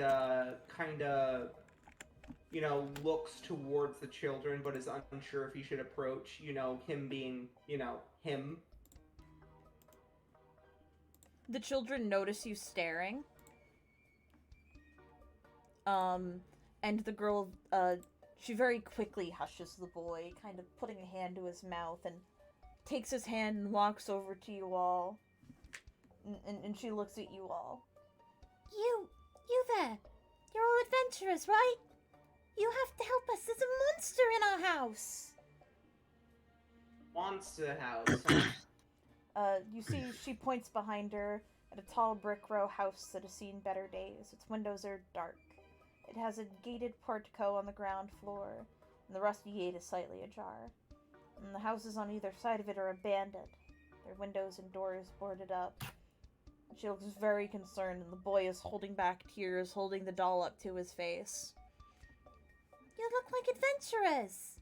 I haven't seen anyone like you before. You have to help us. There's a monster. I sure do have an expertise in killing monsters. That's what I do for a living. That's what you do? Alright. Well, that's wonderful. That's wonderful. Of course we'll help. It's the right thing to do, after all. If you don't mind us asking, what are your names? I'm Rose. And the little boy speaks up. I'm Thorn. Rose, Thorn. Lovely names. What did this monster look like? Did you at all get a good look at it? We haven't seen it, but it's dangerous in there. Mother and father trapped it in the basement, but we hear it. It howls so loud. It screams so horrifying. How'd you say? Did they sound like an animal by chance? No, they're ungodly. I haven't heard anything like it before. And it's dangerous. We're scared it's going to get out of the basement. And if it gets out of the basement, it might eat our little brother. Well, don't you worry. Hair on your little heads there, children. Us adventurers, And at the mention of the word adventurers, Muten kind of nudges his head in the direction to everyone to come forward. yes, us adventurers will see to it that your problem is resolved. Thank you. Thank you. Thank you so much. Everything's been weird lately. The house has been weird. It's been scary. We'll wait for you outside, okay? We don't want to go in there when the monster is there. It might gobble us up for dinner. Consider your monster problem resolved, dear sweet children. Muten just gives a friendly smile and a kindly nod and begins, cane in tow, making his way back towards the rest of the group. Well, looks like we've got a problem on our hands already that needs our solving to it. You sure that you should have gone and promised them something like that? I mean, I don't know about you guys, but I ain't got much experience slaying monsters. Hey, So, come now. Surely you've some sort of martial or arcane capabilities in your own right. Well, I do know a bit of magic, but I mostly use that to intimidate people into giving the boss his money. Or maybe you can use it to intimidate a few monsters for us. Yeah, maybe. Maybe. You're going to let these children down. The children Quite a look at you, eyes watery, and the boy starts crying again. She Not saying smiles that, with not this in- shit-eating grin. Quite the disappointment, this oh so amazing pink I keep hearing about. Oh, you shut up. You ain't. Hey. Just because I'm amazing, right? Don't mean that I ain't realistic about my chances. I'm gonna try regardless, but I don't want to go promising the world to someone and just letting them down, you know? The little Stop boy arguing, walks you're up making to the you. children cry. The little boy walks up to you, Pink. His eyes wide and watery.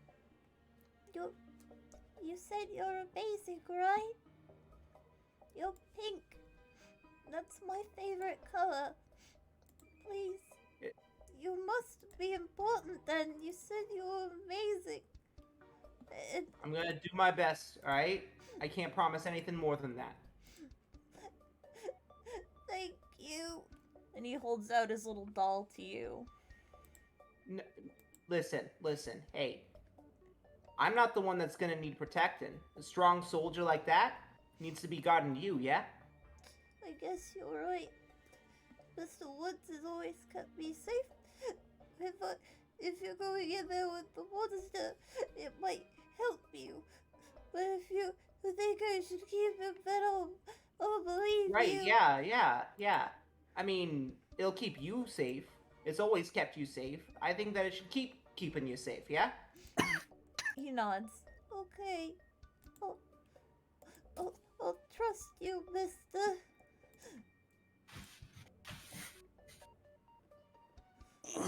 Pink kind of turns away from the children and looks uncertain after he turns away, as if he's lying to both them and himself to try and do this.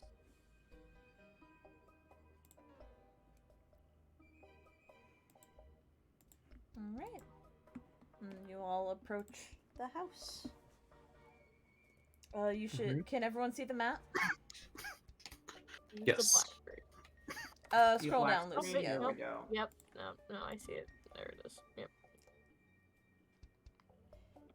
Alright. Dynamic lighting. Yeah, there's dynamic lighting. Before people start moving, I totally forgot to mark the doors ahead of time, so I'm gonna do that real quick. Anywhere you see a yellow circle, that is a door. I just figured out how to get rid of the huge player avatar icons that were taking up a fifth on my screen. Didn't you remember how to do that from Elementals? Yeah, it's in the audio video category. Yeah. Where are people going? I am staring at Lucio. Alright, you guys can start moving, just don't go into a room before I can once you go into a room, don't go into the next one before I can describe it, obviously. Right. No, that makes sense. But the gate is open, the house is unlocked. Right, okay. So it's just one house. Down these alleyways is just the sides of the house. The map isn't set up symmetrically. The different floors are set up in different sections. You can, like this isn't super accurate to how the house actually, looks. It has houses surrounding it. This is just, what you guys can see. Right, but what I'm saying is, if when I go here, I see the side of the house, I don't see any rooms, right? Yeah, no, you would see the side of the house. The entrance is, here, and then there's a set of doors. I see. You should be able to see the yellow circle. Yeah, I see it now. Okay. I was just making sure that there wasn't anything of note. No, there's nothing of note, except that the outside of the house looks kind of, decrepit. After checking the perimeter and making sure there's nothing immediately hostile, in the surrounding area of Midnight, will cautiously take a step forward into the house. You step into the house. The gates unlock, and its rusty hinges shriek as you open it. There are oil lamps hanging from the portico ceiling by chains, flanking a set of open doors that open into a grand foyer a bit ahead of you. Okay. Sorry, it's a bit... Yep. You're actually in the portico still. If you take a step forward, you will be in the foyer. Oh, okay. Okay. Thank you. And other people can move as well. Within the foyer, you see on the south wall is a shield emblazoned with a coat of arms, a stylized golden windmill on a red field, flanked by portraits of stony-faced aristocrats. You notice again before you are mahogany-framed double doors leading from the foyer to somewhere, and within it are set panes of stained glass. Ogren, are you going? Sam is not here right now. Oh, I did not know. I will move Sam. Yeah, where's Piddly? Right here. Oh, he's with us too. Okay. He has not left you guys. He's just following along curiously. He's poking at things. It's a good thing I don't have claustrophobia. Get what I'm saying? You can go into the Folks. next room. No, I'm just saying it's a 2x3 room. That's all. All right. Hmm. The main. There's lots of doors here and stairs. Alright, you enter in. A wide hall runs the width of the house with a black marble fireplace on one end and a sweeping red marble staircase at the other. Mounted on the wall above the fireplace is a long sword with a windmill cameo worked into the hilt. The wood-paneled walls are ornately sculpted with images of vines, flowers, nymphs, and satyrs. The decorative paneling follows the staircase as it circles upwards to the second floor. How usable is the sword? Looks very usable, very intact. Hey, who here knows how to use a sword? Piddlewick I raises do, his but hand. I have.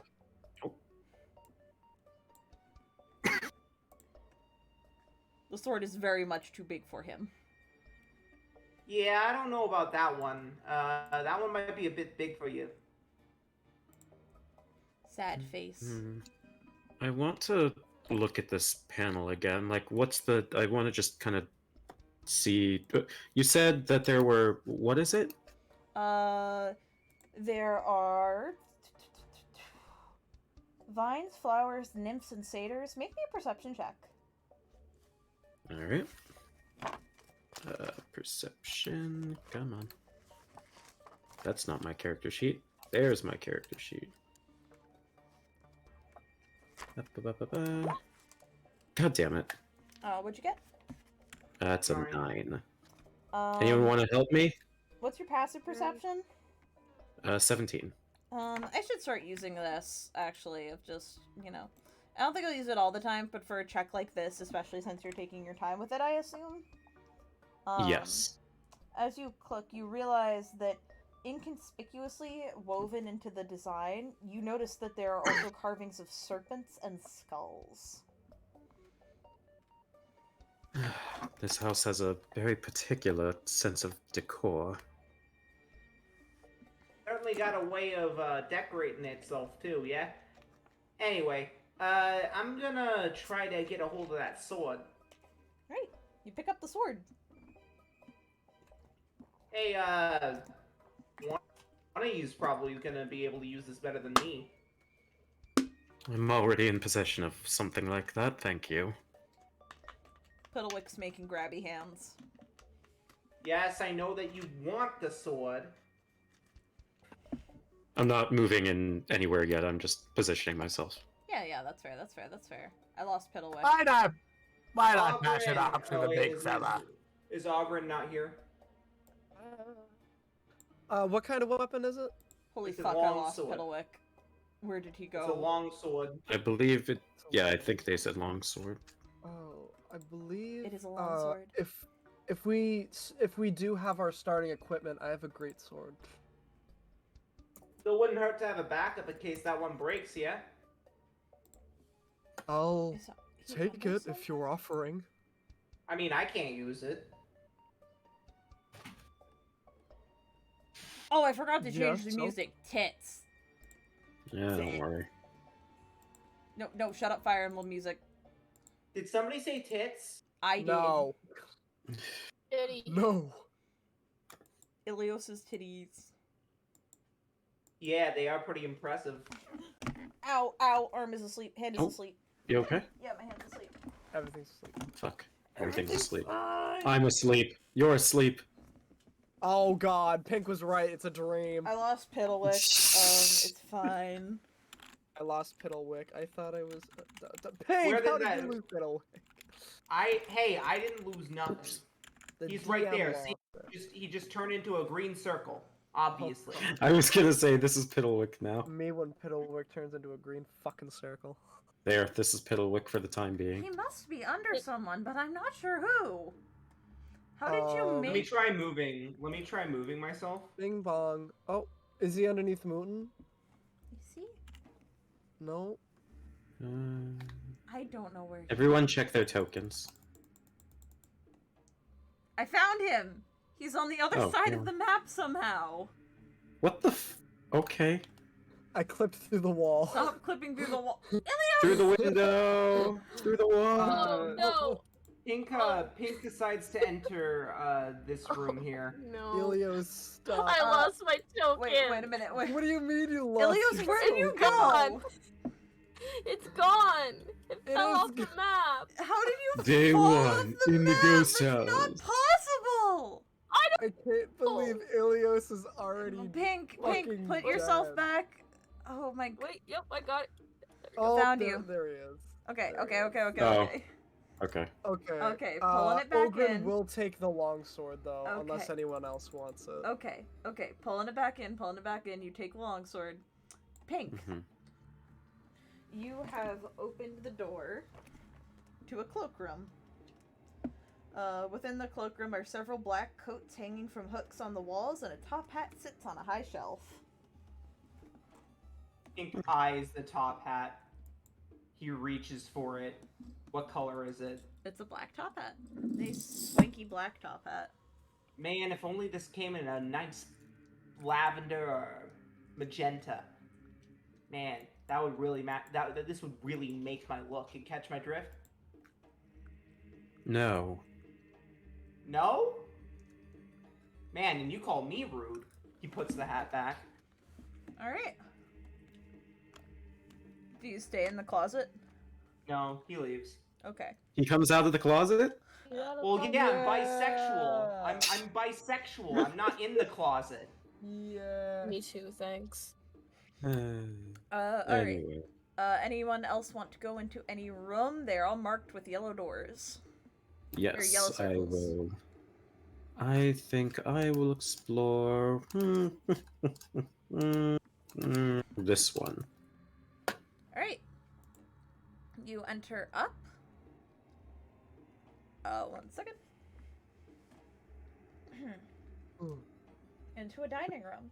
The centerpiece of this wood-paneled dining room is a carved mahogany table surrounded by 8 high-backed chairs with sculpted armrests and cushioned seats.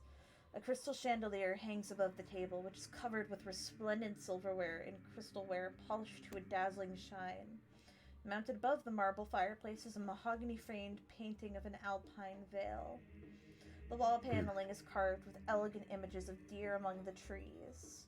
Red silk drapes cover the windows, and a tapestry depicting hunting dogs and horse-mounted aristocrats chasing after a wolf hangs from an iron rod bolted to the south wall.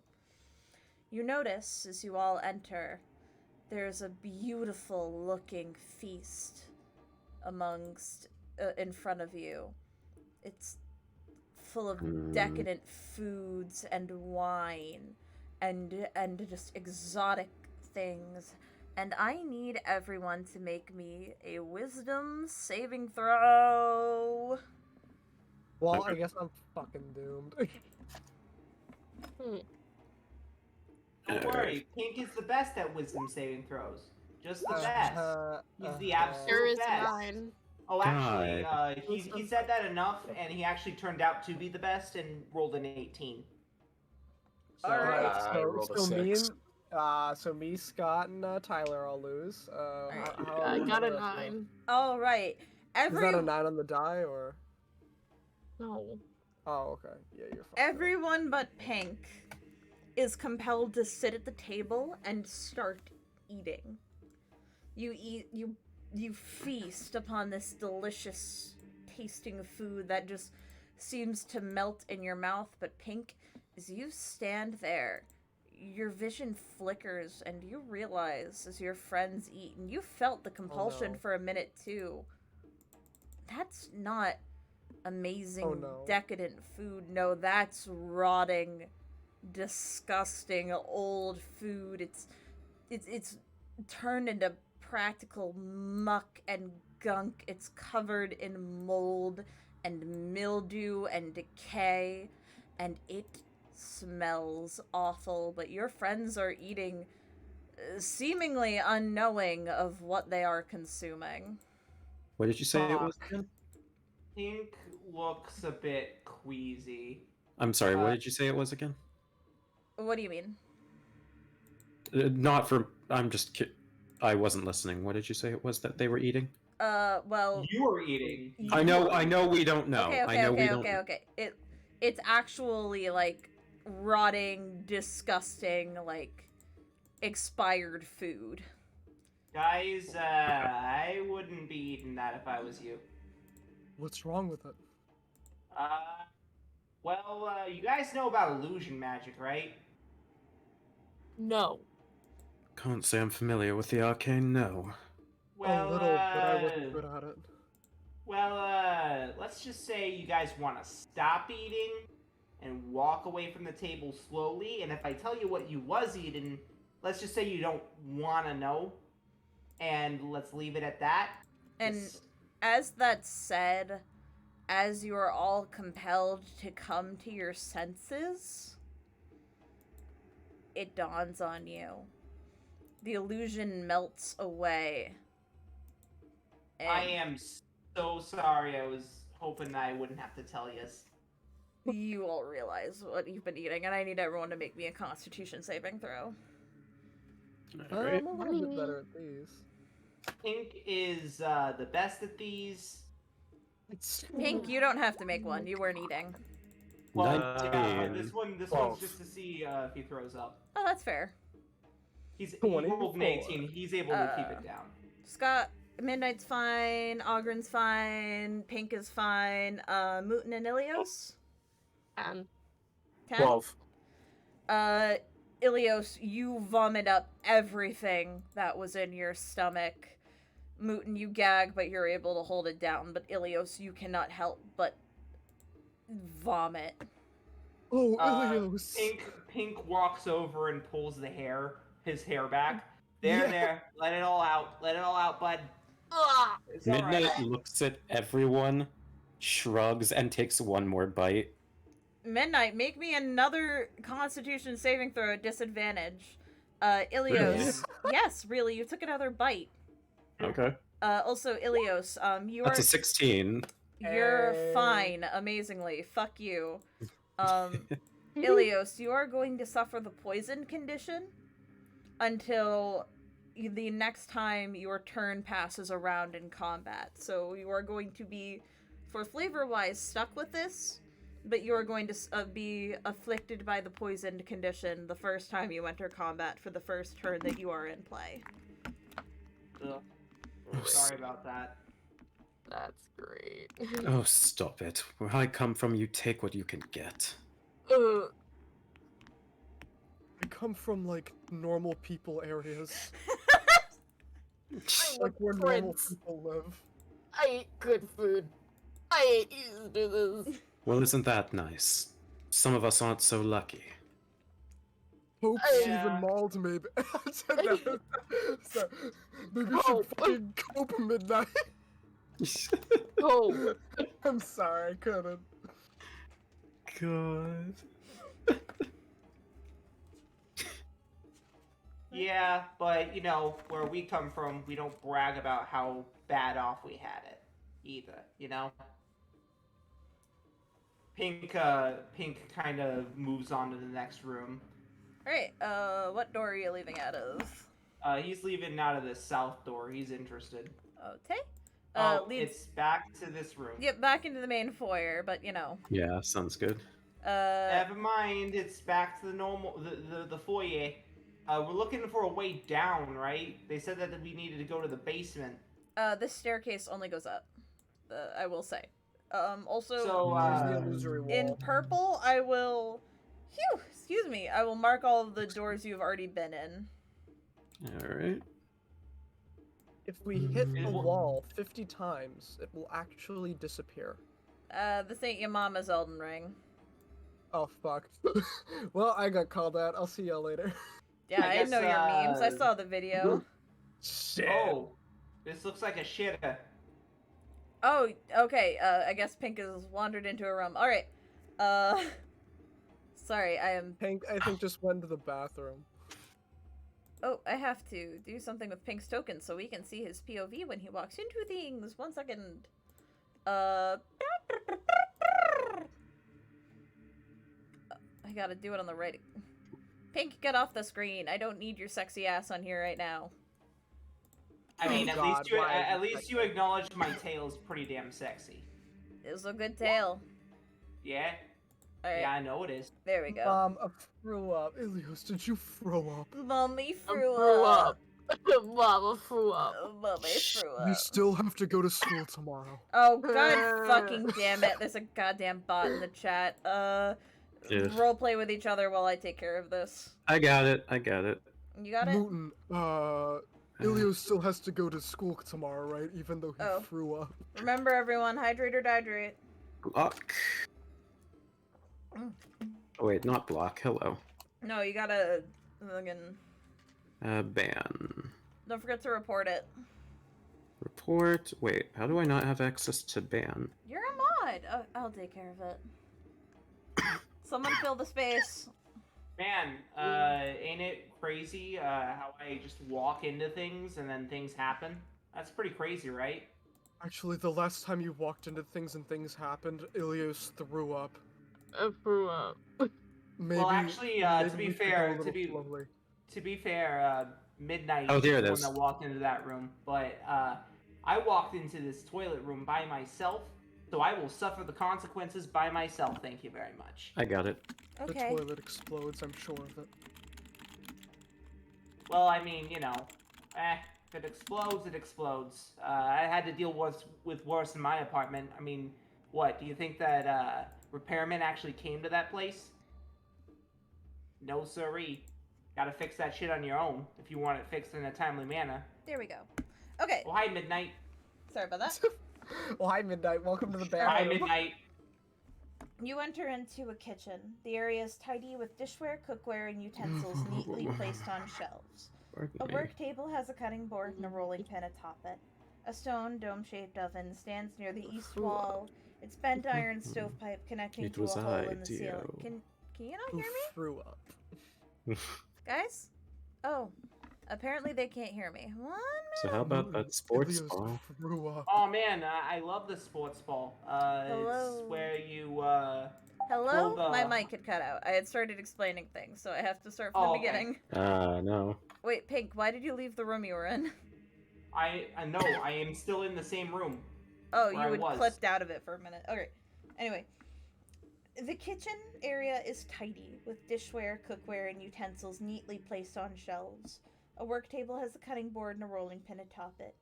A stone, dope-shaped oven stands near the east wall, its bent iron stovepipe connecting to a hole in the ceiling. Behind Oh, the that's an oven? I thought that was a toilet. That's an Never oven. mind. Okay. Behind the stove and to the left is a thin Bro. door leading to a something. The door's closed. You don't know yet. And there's also in the right corner of the room, a dumbwaiter, a little closed dumbwaiter. Oh, hey, a way down. Yeah? Or a way up? Does it go down or up? You don't know until you open it. He's gonna open the dumbwaiter. You open the dumbwaiter to reveal a severed head that is screaming bloody murder. Pink stares at the bloody head, then just closes the dumbwaiter calmly. That's not a way up or down. That's a screaming head right there. Anyway, You know, the last time I opened one of these things, it turned out to be an actual cannibal. True story. what was his name? Can't remember. Oh, okay. What the fuck are you referring to? Is that a cannibal? Do you not remember? There was a cannibal in the cannibal conspiracy. There was a dumbwaiter? No. Never mind. Don't worry about it. DM me about it, because I'm confused.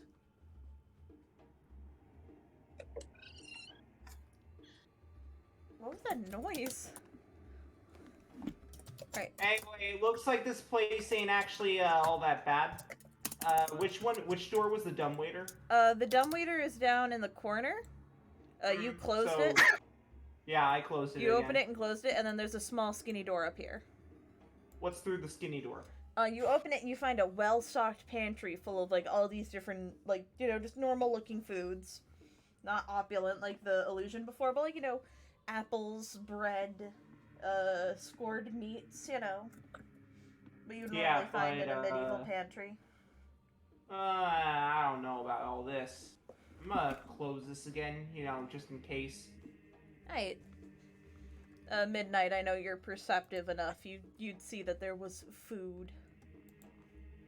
Where? I'm sorry. Anyway, there ain't nothing much of interest there. Back corner of the room, back here. There's a door.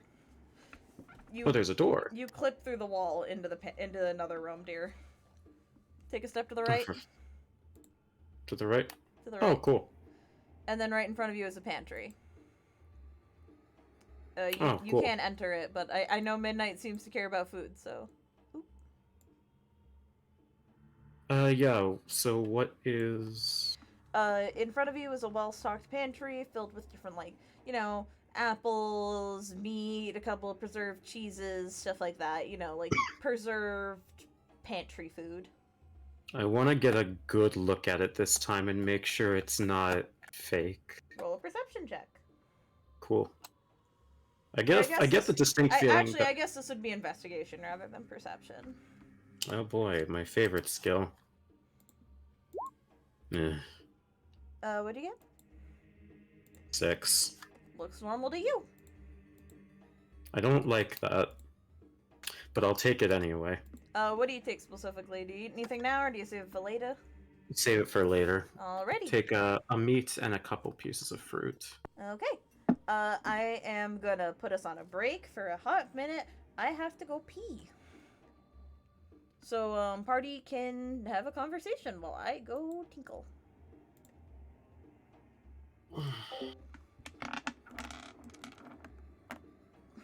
So, anybody, where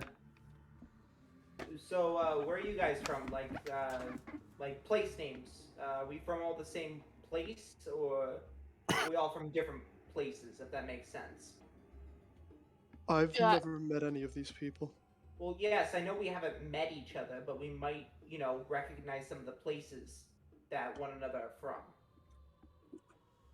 Londorstead. I recognize that name. Can't exactly place it. Kingdom of the Sun to the north.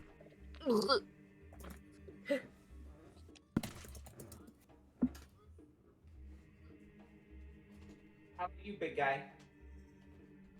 The green one, and no, I don't mean the poisoned one, the actual green one. Ogren. Where are you from? I'm just from a small village. I'm not sure where exactly it is. There's trees, and there's an ocean if you walk a really long time.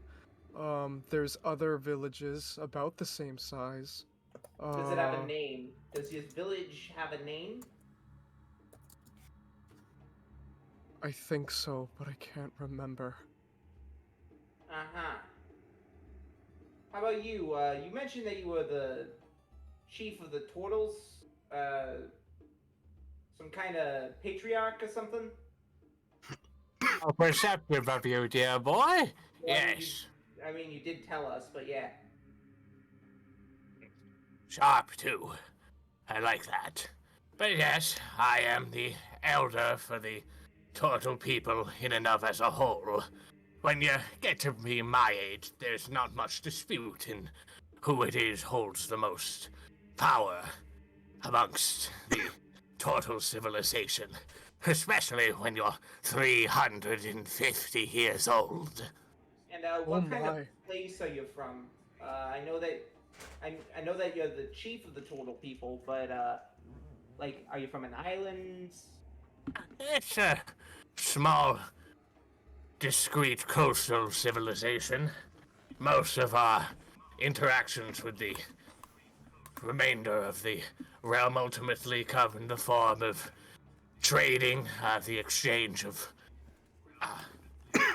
any lucrative goods that we've grown in and of our own right in exchange for food or any small form of monetary consumption we can get our hands on. Huh. So from what I'm seeing, Elios is probably from the same plane as me, but you two could be from literally fucking anywhere. What about you? Furrybait? Midnight, was it? No fucking way. She growls at that. Yeah. Well, what about you? Where are you from? She's silent for a moment, and then she just says, Glimmerwood. I also recognize that one. So we three, probably from the same plane. Those two, I'm not sure.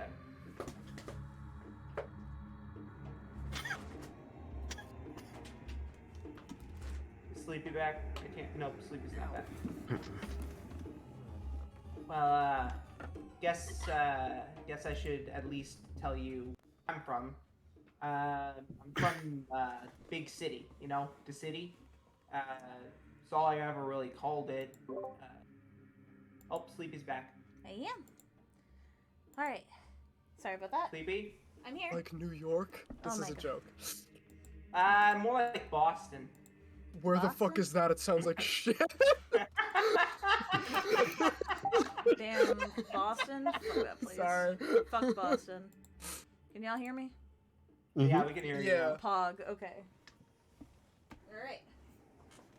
There's one more room that you guys haven't checked. And there is an upstairs. You Alright, just let's check walked the in and out downstairs very before fast. moving upstairs.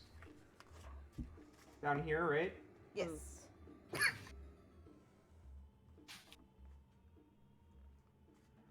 I'm sorry, I accidentally opened to a random page and the first word I read was foreshadowing and something about that was really funny to me.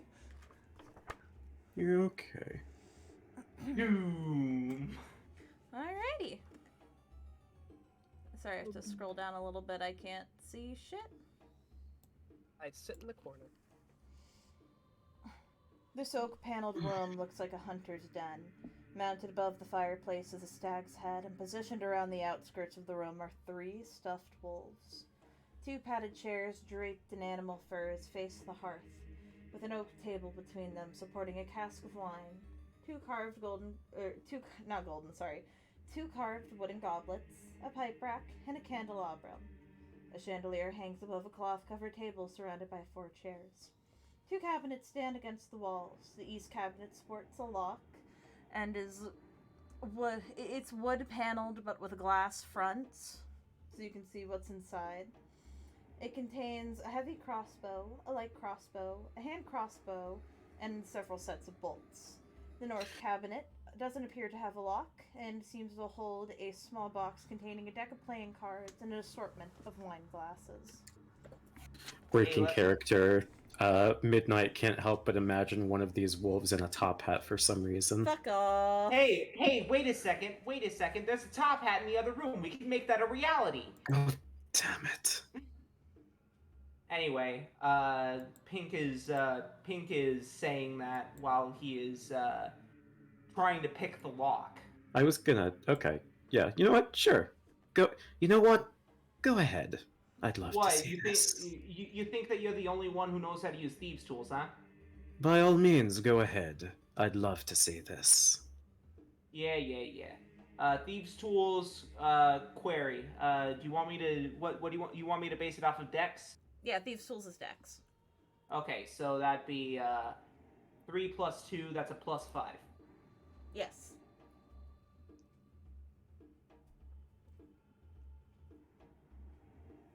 Wait, let me just By the way, I'm sorry if it seems like... that's a 10. By the way, I'm sorry if it seems like Midnight is specifically bullying Pink. She's not. She just does not like humanoids in general. Characters are allowed to not get a long love. Pink will bully Midnight right back. Yeah, everyone's bullying each other. Anyway, you fail at picking lock, and I actually need to adjust positions real quick. Just moving you there, and you here, just so you know you're actually in front of where you're picking. Yeah. And as that Alright. happens, as you fail at picking the lock, you suddenly hear growling. Oh, we're doing this. Wonderful. A deep low grumble as the 3 stuffed wolves come to life, their teeth bared and ready to attack. And I need everyone to roll initiative. Hooray! Our first encounter! Puppy angry. Oh, that's a 7. Ugh. That is an 8. Come on, baby. I got Yay! Good. Oof. Son of a bitch. Is this where we die? Does that mean that I go before Aldrich? It or... depends. I will go over that. Yeah, your dex mod is Okay, higher. okay. I'll go over that in a hot minute. sorry. I just need. I'm sorry. It's just hard when everyone like starts figuring out their initiative before I have a minute to look over everything. Okay, I will roll the wolf's inish real quick, and then we will. I will go over everyone. Muten, I need to give you a turn. Ilios, I need to give you a turn.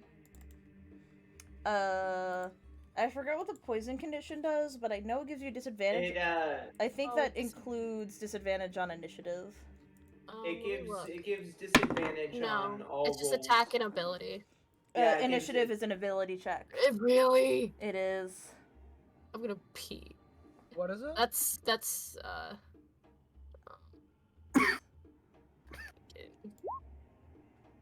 I guess we're all getting 7 and 8. Except for Moon. Amazing. How amusing is it that the turtle is the one that goes first? I'm gonna blow. All right. Is the turtle a monk? No. No. It's a I'm cleric. the monk. Oh, okay. Yeah. Fun okay. fact: the wolves got an unnatural 20. God Oh my fucking God. damn it. Okay. We have a couple people with the same initiative. Ogren Pink, who has the higher inish? Pink does. All right. So Pink will have a 10. Ogren will have a 9. Midnight Ilios. I assume Ilios is a higher dex. It's an 18. So is Midnight's. I'm gonna say Ilios is the higher dex because Ilios is the monk. Fair enough. Sure. Sure. Ilios goes because Ilios is a god. I'm gonna say Ilios goes first, and because Ilios is from the game Hades, right? No, but No. good try. I mean, you just look at those pecs. He looks like he's right out of Hades. Yeah. Sure, if you want to use that logic. Anyway, I'm gonna put on some boss music. You do that. Oh no, this is an actual boss fight, not the music. Fuck. What's in... Starts watching boss fights. I don't want to watch the boss fight for Great Grey Wolf Sith. Alright. Thank you, Sam. Initiative starts. I'm gonna fuck off. Alright. First wolf is going to attack Pink. Second wolf is going to attack Ilios. Third wolf is going to attack Ogren just because you are all the closest targets. And I have a... What the fuck do you have to attack? +4. Thank you. Me. I don't want to roll all this shit. I have a dice bot chat. Cool. Alright, that's an unnatural 20 to hit Pink. That is a 22 to hit Ilios. Jesus Christ. And that is a 12 to hit Ogren. Let's fucking go. I'm gonna pee. You're gonna go pee? I'm gonna go. Gonna No, piss your pants, maybe? Yes. Maybe shitting. Are we allowed to say that on stream? Yeah. I need... It's PG-13. I need Fuck, Ilios. shit balls. I need Ilios and I need Pink to make me a strength saving throw. Boy. Oh boy, Pink's real good at those. Pink's I my got God. a nat 20. best Ilios, at you are... strength saving throws. Ilios, you will not suffer any secondary Ooh. effects. See, Oh, look, no. he's number 1. Pink, you are... Fucking this wolf bites into you and knocks you down to the ground prone. Fuck! Not a dream! Not a dream! Pink, you take 4 piercing damage. Ilios, you take 3. And that is the wolf's turn. Fuck! Not a dream! Not a dream! Oh no. Muten The turn. funny pink one got knocked down. Muten is going to cast Hold on. Muten is going to cast Bless. Okay. Alrighty. We'll be casting Bless on... let's just say the 3 that were targeted by the wolves. So, Pink, Ogren, and Ilios, you all get... Let me just quickly look at this real quick. Yes. You can roll a d4 and add the number rolled to an attack or saving throw. As long as I have this up. Okay. That's Once per turn? Once per turn or once?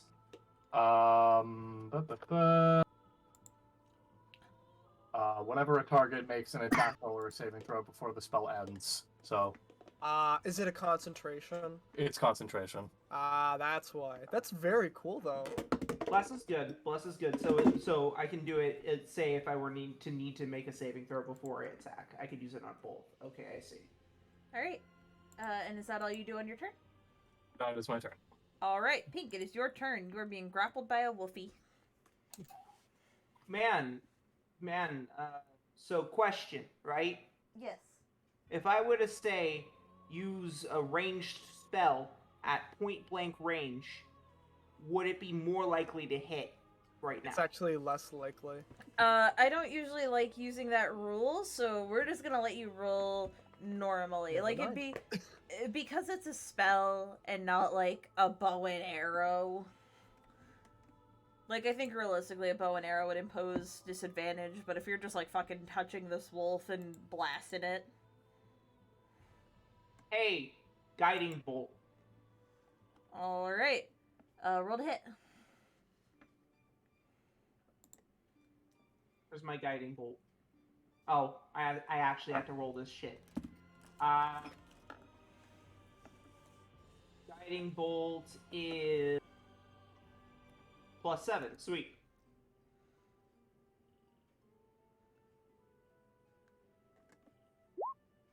That And you hits. can add a d4 additionally, should you be 26. so inclined to. 26. I mean, that's an unnatural. That's 27. So. Yep. I think that hits. Roll damage. 15 damage, and the next person to strike this wolf has advantage. That doesn't matter. You incinerate this wolf in holy light, Pink. As you cast out your spell, this wolf is this stuffed wolf that has come to life to attack you is obliterated. Lilith. Holy shit. Is that your turn, Pink? You can use half Yeah, your that's movement to my- stand that up was if you'd like. Yeah, he's standing up. Ogren turn. Oh boy. Boy. Boy. Alright, so this wolf standing right next. Yeah, there's a wolf and it tried Oh to bite god, your ass. we've gone back to I'ma hit it. I'ma hit it. Sylvie I'ma core. hit it. Alright, so Ogren is gonna take out his curved greatsword and he is gonna smack it. That hit. That's a unnatural 20, and then I click the funny button, and that's 10 slashing.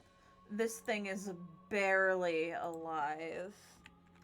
It is holding on for dear life as it Oh, fuck, snarls I forgot and to... growls. Okay, I get rage at first level, right? Did you want to rage? I can, that's a bonus action, right? Yeah, I can say, Alright. since this is the first combat, I'll let you, like, rage preemptively. Your extra rage damage is enough to kill it. Thank you, Len. You're welcome. I've never played Barb before, I completely forgot about rage. No, you're totally... It's the There. first combat. I think that would be real shitty of me if I was like, fuck you, you can't rage on the thing that has one Sam, hit point. actually, you take 50 d6 damage for even fucking asking a question. Anyway, Damn Ilios' it. turn. You're sleeping on the couch tonight. I'm sleeping. Ilios' wolf bit you. Yeah, I'm gonna hit it with my hands. Roll to hit. Oh, does Ilios not use a weapon? Ilios is a monk. I got a nat 20. That hit. Hey. Do you double or do you add another? I double the dice? damage dice, so roll 2 damage dice. That's a 2d4. It's 11 damage. That is exactly enough to kill it. Jesus Christ, guys. Look at us. You fucking melted through these things. What the hell? Anyway, back to what I was saying. Yeah, These anyway, are- that was crazy. Anyways, we were trying to get a hold of these crossbows. I'll open it. All right. It would be Midnight's turn since you already tried and failed. Go ahead. Let's see. You said roll with advantage or just roll in general? Just roll in general. It's a. Ah. Why would you have advantage? Because you gave me advantage the last time, but that may have been just to Well, cut the rope. that was because the ropes were shitty. Okay. 10. 10 is unfortunately not enough. Luckily, Does anyone want to give me advantage on that? Help? Yeah, I can help you. I've got Cool. proficiency in thieves' tools as well. That's an 18. Okay, try to say that you're getting help ahead of time just for the future, but I'll allow it since this is, the first session. But I will say that, you go to pick the lock and Pink is kind of like hanging over your shoulder, sort of like, no, you gotta to the left, like to the left. Yeah, I already tried that way. You gotta go the other That's way. your left. And together, you two working together are able to unlock the crossbow. The See, case all of you gotta crossbows. do is do what I mean, not what I say. See? You get it. Slightly pushes him out of the way. Pink falls on his ass. God.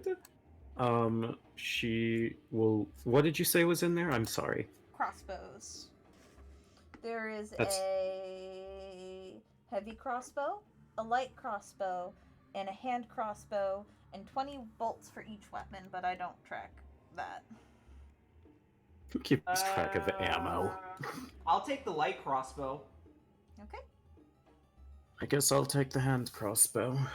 Okay. Anyone That want was the heavy 1d8 plus 3. I will take that. crossbow? Okay. All of you can add that to your inventory. Also, Ilios, you are not poisoned anymore. It's been around in combat. You've shaken off the sick with the... especially with that nat 20. You're invigorated even. Ooh. Ooh. I do happen to be a... Did you say there were like engraved gauntlets or something in this room? There were goblets. Like Oh, wooden goblets. goblets. 2 wooden Oh, goblets. okay. Ogren just offhandedly is gonna like pick them up and just like stare at them. Ogden, you're staring at them. You think, damn, wish I had some wine. Damn. I don't even know if Damn. Ogren's a wine drinker, but just like, you're like, ooh, wine go in goblet. He's not. He's mostly just looking at it like, wow, these look cool. They are wooden. They are carved wood. That wasn't even the thing that's in the basement, apparently. Piddlewick is sitting on one of the,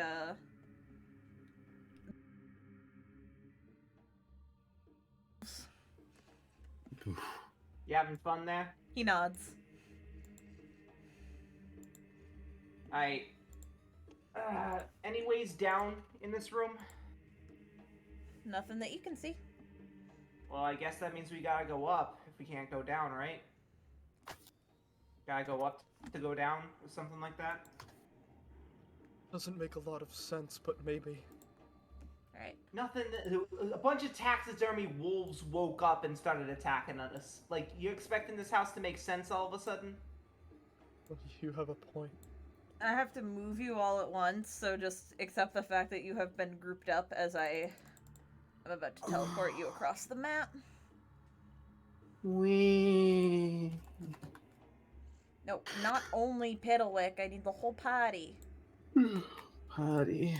Now you're Wait, starting to talk are we like using me, to the too. bathroom? God, it's almost like I'm from fucking Massachusetts. Gross. Massive two shits. From Damn. Massachusetts. Well, I mean, I didn't really pick. I mean, no wonder you need to go to the party. I don't have to go to the party. But you said you had to go to the Matt's party for two before. shits. So this conversation sucks. Alright. No, this conversation is shit. I accidentally circled one of the rooms in purple. It's fine. Don't That's worry it. about it. I'm off my meds. Ogren's gonna start killing people. Alright, that I accidentally added some extra circles to that one, but it's fine. Unlit oil lamps are mounted on the walls of this elegant hall. Hanging above the mantelpiece is a wood-framed portrait of the family, you assume. You see a man and a woman with two smiling children that you recognize as Rose and Thorn. Cradled in the father's arms is a swaddled baby, which the mother regards with a hint of scorn. Standing suits of armor flank wooden doors in the east and west halls. Each suit of armor clutches a spear and has a visored helm shaped like a wolf's head. The doors are carved with dancing youths, although not reading that line actually. The marble staircase that started on the first floor continues its upward spiral, and you can kind of feel it. It feels a bit colder upstairs than it does, like further up the stairs than where you are right now. I don't trust these suits of armor. I don't trust this house. This place certainly isn't anything like it seems. As she says that, she looks at the picture. Kind of just looking it up and down. Well, there's certainly more that meets the eye from what I can tell, but this wouldn't be the strangest day in old Muten life.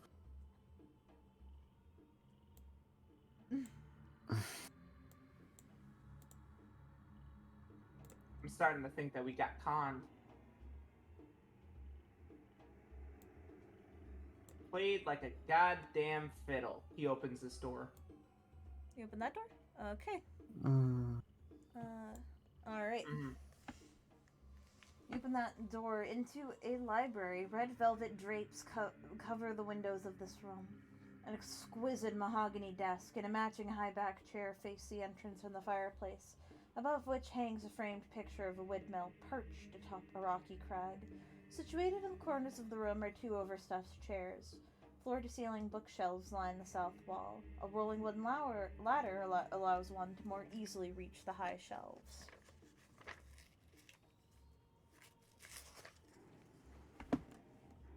Okay, a library. Books.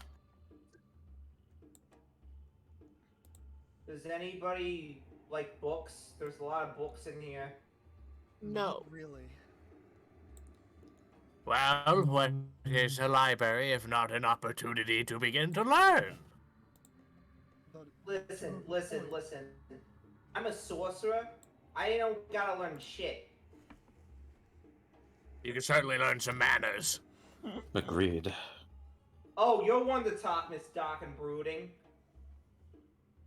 Hello, Mr. Kettle. I'd like to call and tell you that you're black. She looks at you at that. Piddlewick pantomimes giggling.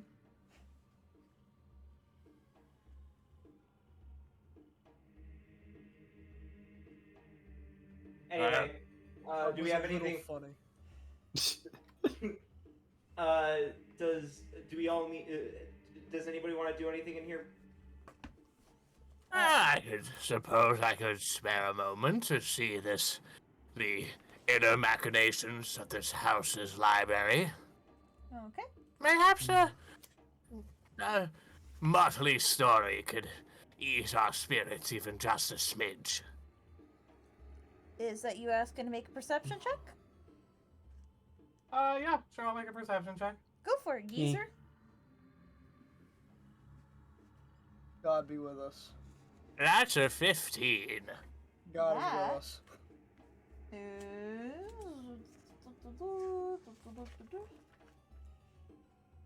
Just enough.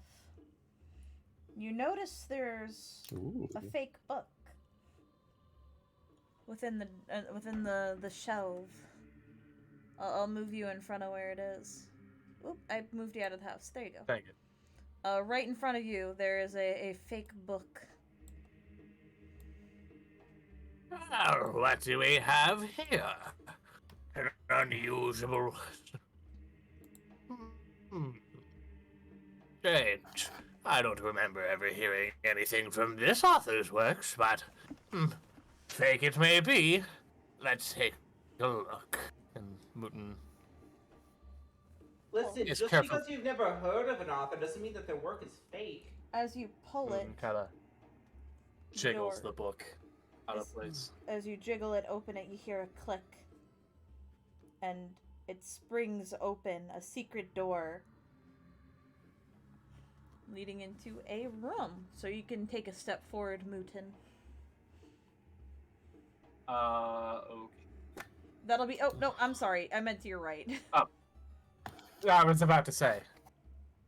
How did you do that? Within, So that's what you meant by a fake author. within it, you find a room filled with dusty old tomes, all of them different dark reds and blacks and purples. Reading the spines of the books, you find a lot of them are fiendish in nature. And some of them seem to claim to be able to summon actual fiends into the world, like into our world. There's a heavy wooden chest with clawed iron feet standing against the south wall, its lid half closed. Sticking out of the chest is a skeleton in leather armor. Looking closer, it appears to belong to a human that has triggered a poisoned dart trap. 3 darts are stuck in the dead adventurer's armor and ribcage. But looking at the chest itself, you doubt it would spring again. Clutched in its left hand is a letter with a seal. Goddess above, what have I got myself into today? Clickety clacks its way over to the body. Pretty sure you and- got yourself into a secret room there, Gramps. What does it say? Muten just for a moment flashes some kind of symbol that he has on his person. Just a religious symbol, something or other along the lines of that. Just kind of gives a silent prayer to no one in particular and takes the note. Alright. My most pathetic servant. I am not a messiah sent to you by the dark powers of this land. I have not come to lead you on a path to immortality. However many souls you have bled on your hidden altar, however many visitors you have tortured in your dungeon, know that you are not the ones who brought me to this beautiful land. You are but worms writhing in my earth. You say that you are cursed, your fortune spent. You abandoned love for madness, took solace in the bosom of another woman, and sired a stillborn son. Cursed by darkness? Of that I have no doubt. Save you from your wretchedness? I think not. I much prefer you as you are. Your Wait for it. Fuck you. Your dreadlord and master, Strahd von Zadovich. Roll credits. Eat shit. Muten adjusts his spectacles. This bears ill tidings to our general welfare, but I have sworn an oath. No darkness shall encroach upon my heart. So, did he read this aloud, or did he read this to himself? He probably read it to everyone. He probably walks back outside as Okay. he reads. Yeah, but what's in the chest? Leather armor by the looks of it, but There is actually more stuff in the chest. It looks like the adventurers wearing the leather armor. you're more than welcome to take a look, dear boy. Just be cautious of the deceased. Right. Within the Pink chest. kind of contemptuously pushes the adventurer out of the way. Right. And there is 3 blank books with black leather covers, 3 spell scrolls. 1 for Bless, 1 for Protection from Poison, and 1 for Spiritual Weapon, a deed to the house, a deed to a windmill, and a signed will. Sounds as if this mansion has a maitre d'. If that's the case, though, Well, I if think that's that the... Do you want to? Sorry. No, Midnight, you were talking first, so you finish your thought. Mhm. Are you sure? Yeah. That's why I was trailing off. All right. because I Sorry. realized- Sorry. If that's the case, though, not entirely sure I understand his message. Cursed your fortune spent. Prefer you as you are. Who is he referring to? Probably the monsters in the basement, if I were to guess. Anyway, let me take a look-see at this here Bless scroll. I'll take that, thank you very much. And ooh, protection from poison. Yes, please. Spiritual weapon. Oh, so lovely, so good. Yes, I will take that as well. Right. Do you leave the will, the deed to the house, and the deed to the windmill, or do you take any of those or look at any of those? Well, I mean, I can take a look, but I probably shouldn't take them. I mean, they don't. Those 3 things aren't exactly useful to me. That'd just be, malicious. You read the will. You see that it is signed by a Gustav and Elizabeth Durst, and it bequeaths the house, the windmill, and all other family property to Rosvalda and Thornbolt Durst in the event of their parents' death. Well, that doesn't seem right. That doesn't sound anything like the name Strahd. Well, yeah, it's because they're bequeathing all of their worldly possessions to their kids. The ones we talked to outside, Rose and Thorn. I understand that, but what's the connection to him? I don't know. Who is Strahd? I don't know, some fucker. Anyway. That's a strange answer. Well, I mean, everybody's some fucker. I mean, it's no big Piddlewick deal. shakes his head no. What, you're saying that Strahd ain't just some fucker? Stop swearing in front of the child. He does I like a can so-and-so motion, but then points at himself and shakes his head no. So, you don't think so, but he could be considered that. He shakes his head no. You think he's trying to communicate that he is no fucker. Oh, well, I mean, yeah, you're underage. I mean, I would hope that you aren't fucking anybody. Think. What? Would you stop, please? Fine. Let's move on. Alright, Midnight, you leave. Yes. There are 2 rooms you haven't explored yet. There's one to your right, and there's one straight ahead of you.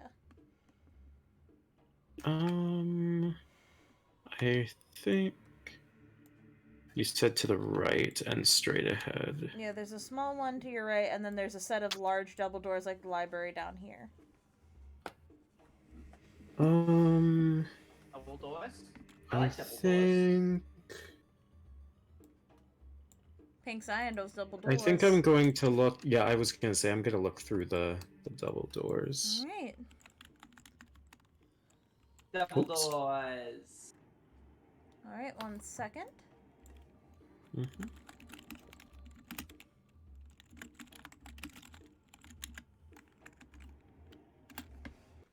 Just pulling up new music. No worries. Boss fight? Question mark. No, I don't think so.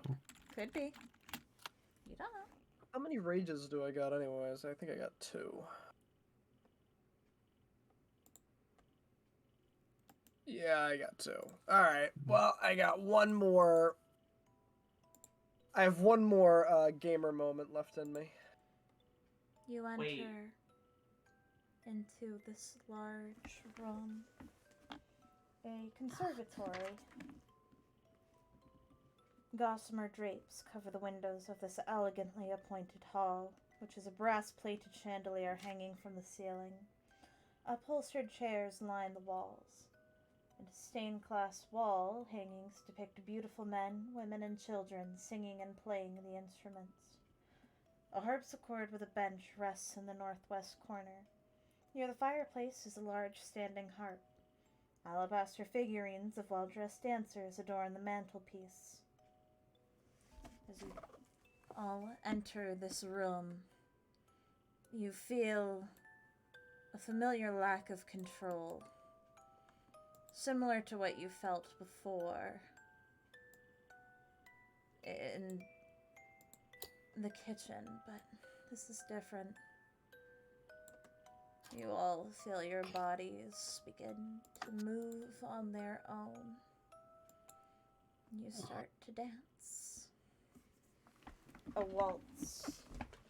Practiced, careful movements that none of you have ever done before. You've all danced in some way or another, but never anything like this.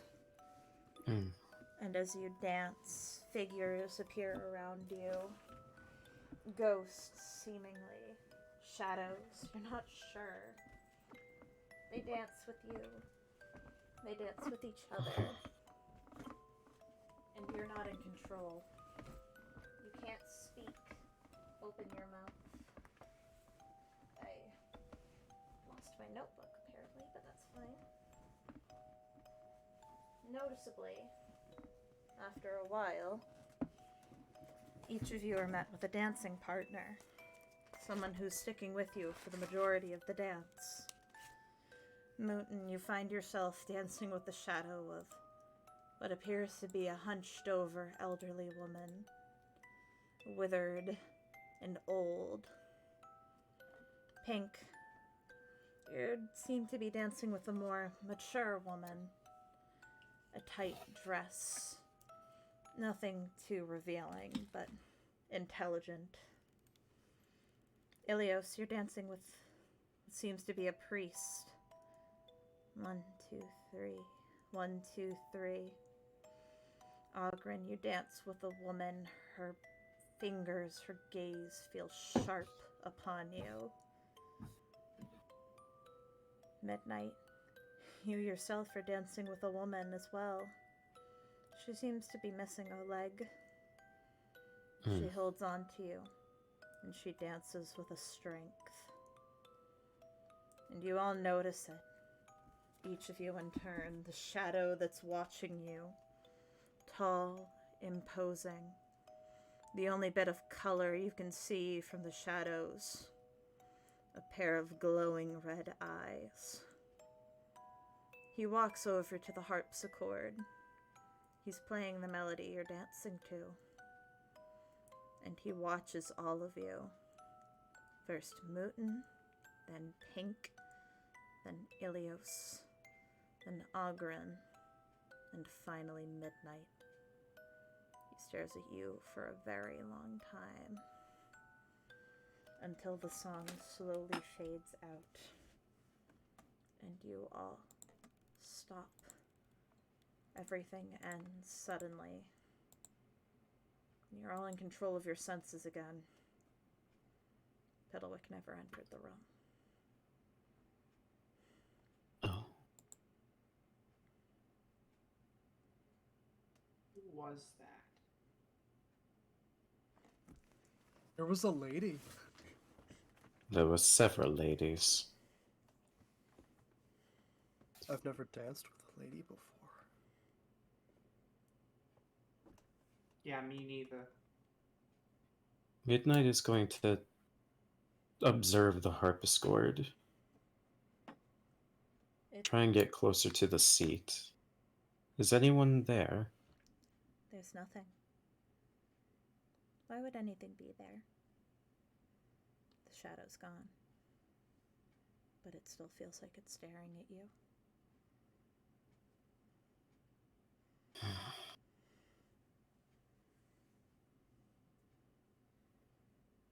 It appears we are not alone, not as alone in this house as we once thought we were. But at the very least, I cannot say whether or not it is outwardly malicious forces that dog our steps, or simply spirits who have yet to pass on. They don't feel very inviting. Well, I mean, they danced with us, didn't they? As Muten said, they don't appear outwardly hostile. Not at the Well, moment. They vary, in all hostility. I mean, one bit me.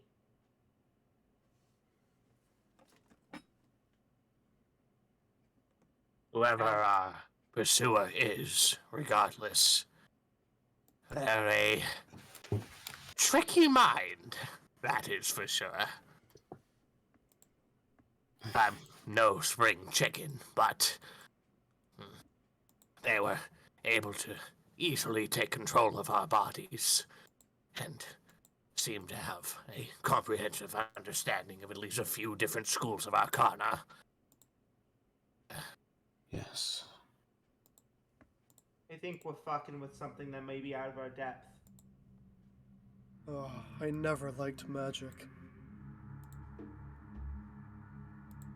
Let's just finish the job, and then once we're all said and done, we can head back into town and regain our bearings there. Yes? If Agreed. we can finish the job. We have to. We made a promise to those two children. Although, I must admit, I'm starting to have my suspicions about Maybe you what's... maybe you aren't completely stupid. She snorts at that. I will say we are getting close to time, so there wouldn't be too much more to explore if you keep going. I don't know if you guys would be able to get to much more, so if you wanted to hunker down in this room for the last 10 minutes, if you guys want to end a little early, I leave it to my players. For either, I have nothing to do tomorrow. I wouldn't mind taking a short rest here. Yeah. So you. Yeah, I have work tomorrow anyways. I need to expend a hit dice. My only hit dice. Okay. Oh, happy Cinco de Mayo, everybody! I forgot.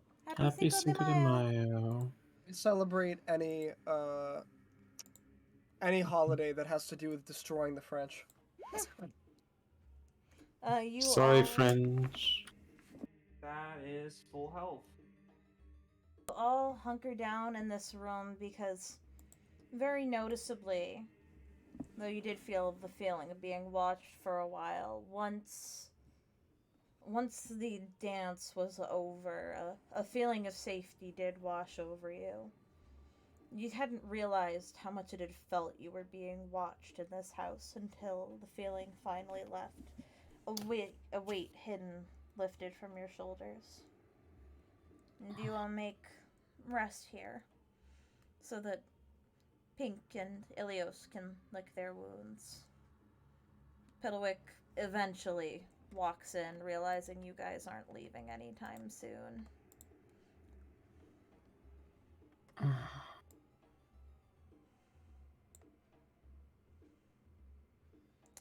Did the party want to have any conversations, or are we all good? I feel like this is as good a capping off one as any for the first session. Yeah. I'm very tired. Yep, nope, I like making sure. So that was session 1 of Curse of Strahd, Cage of Blood and Bone. Thank you so much to everybody who came out and watched. Thank you to all of my players for, showing up and being here. And I think this was a really good first session. I had a lot of fun running it. Does anyone have anything they would like to promote before I end stream? I mean, I'm streaming Stanley Parable and Arcade Spirits now, so come watch that on my Twitch, Baritone Blur, when you get a chance. I'm sorry, I'm very tired. It's okay. I also also would like to promote Baritone Blur. He's very cool. But you're not Baritone Blur.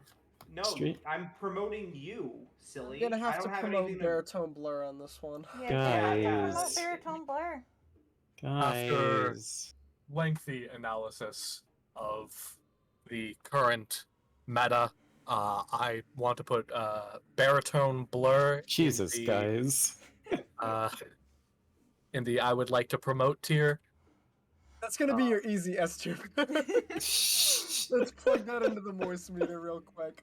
Tyler, what does the moist meter say? Moist meter is off the fucking charts. We're at an easy 200% right now. I don't even know what that is, but you know what? I'm here for it.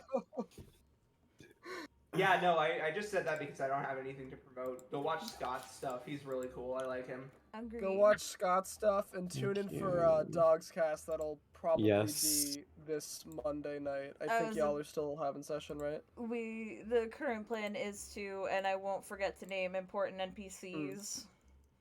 It's fine, don't worry about it. Also, next week is Elementals Incarnate. Because guess what? Now that we have 2 shows running, you always have something to look forward to on Wednesdays.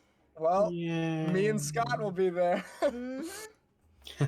These 2 chuckle fucks.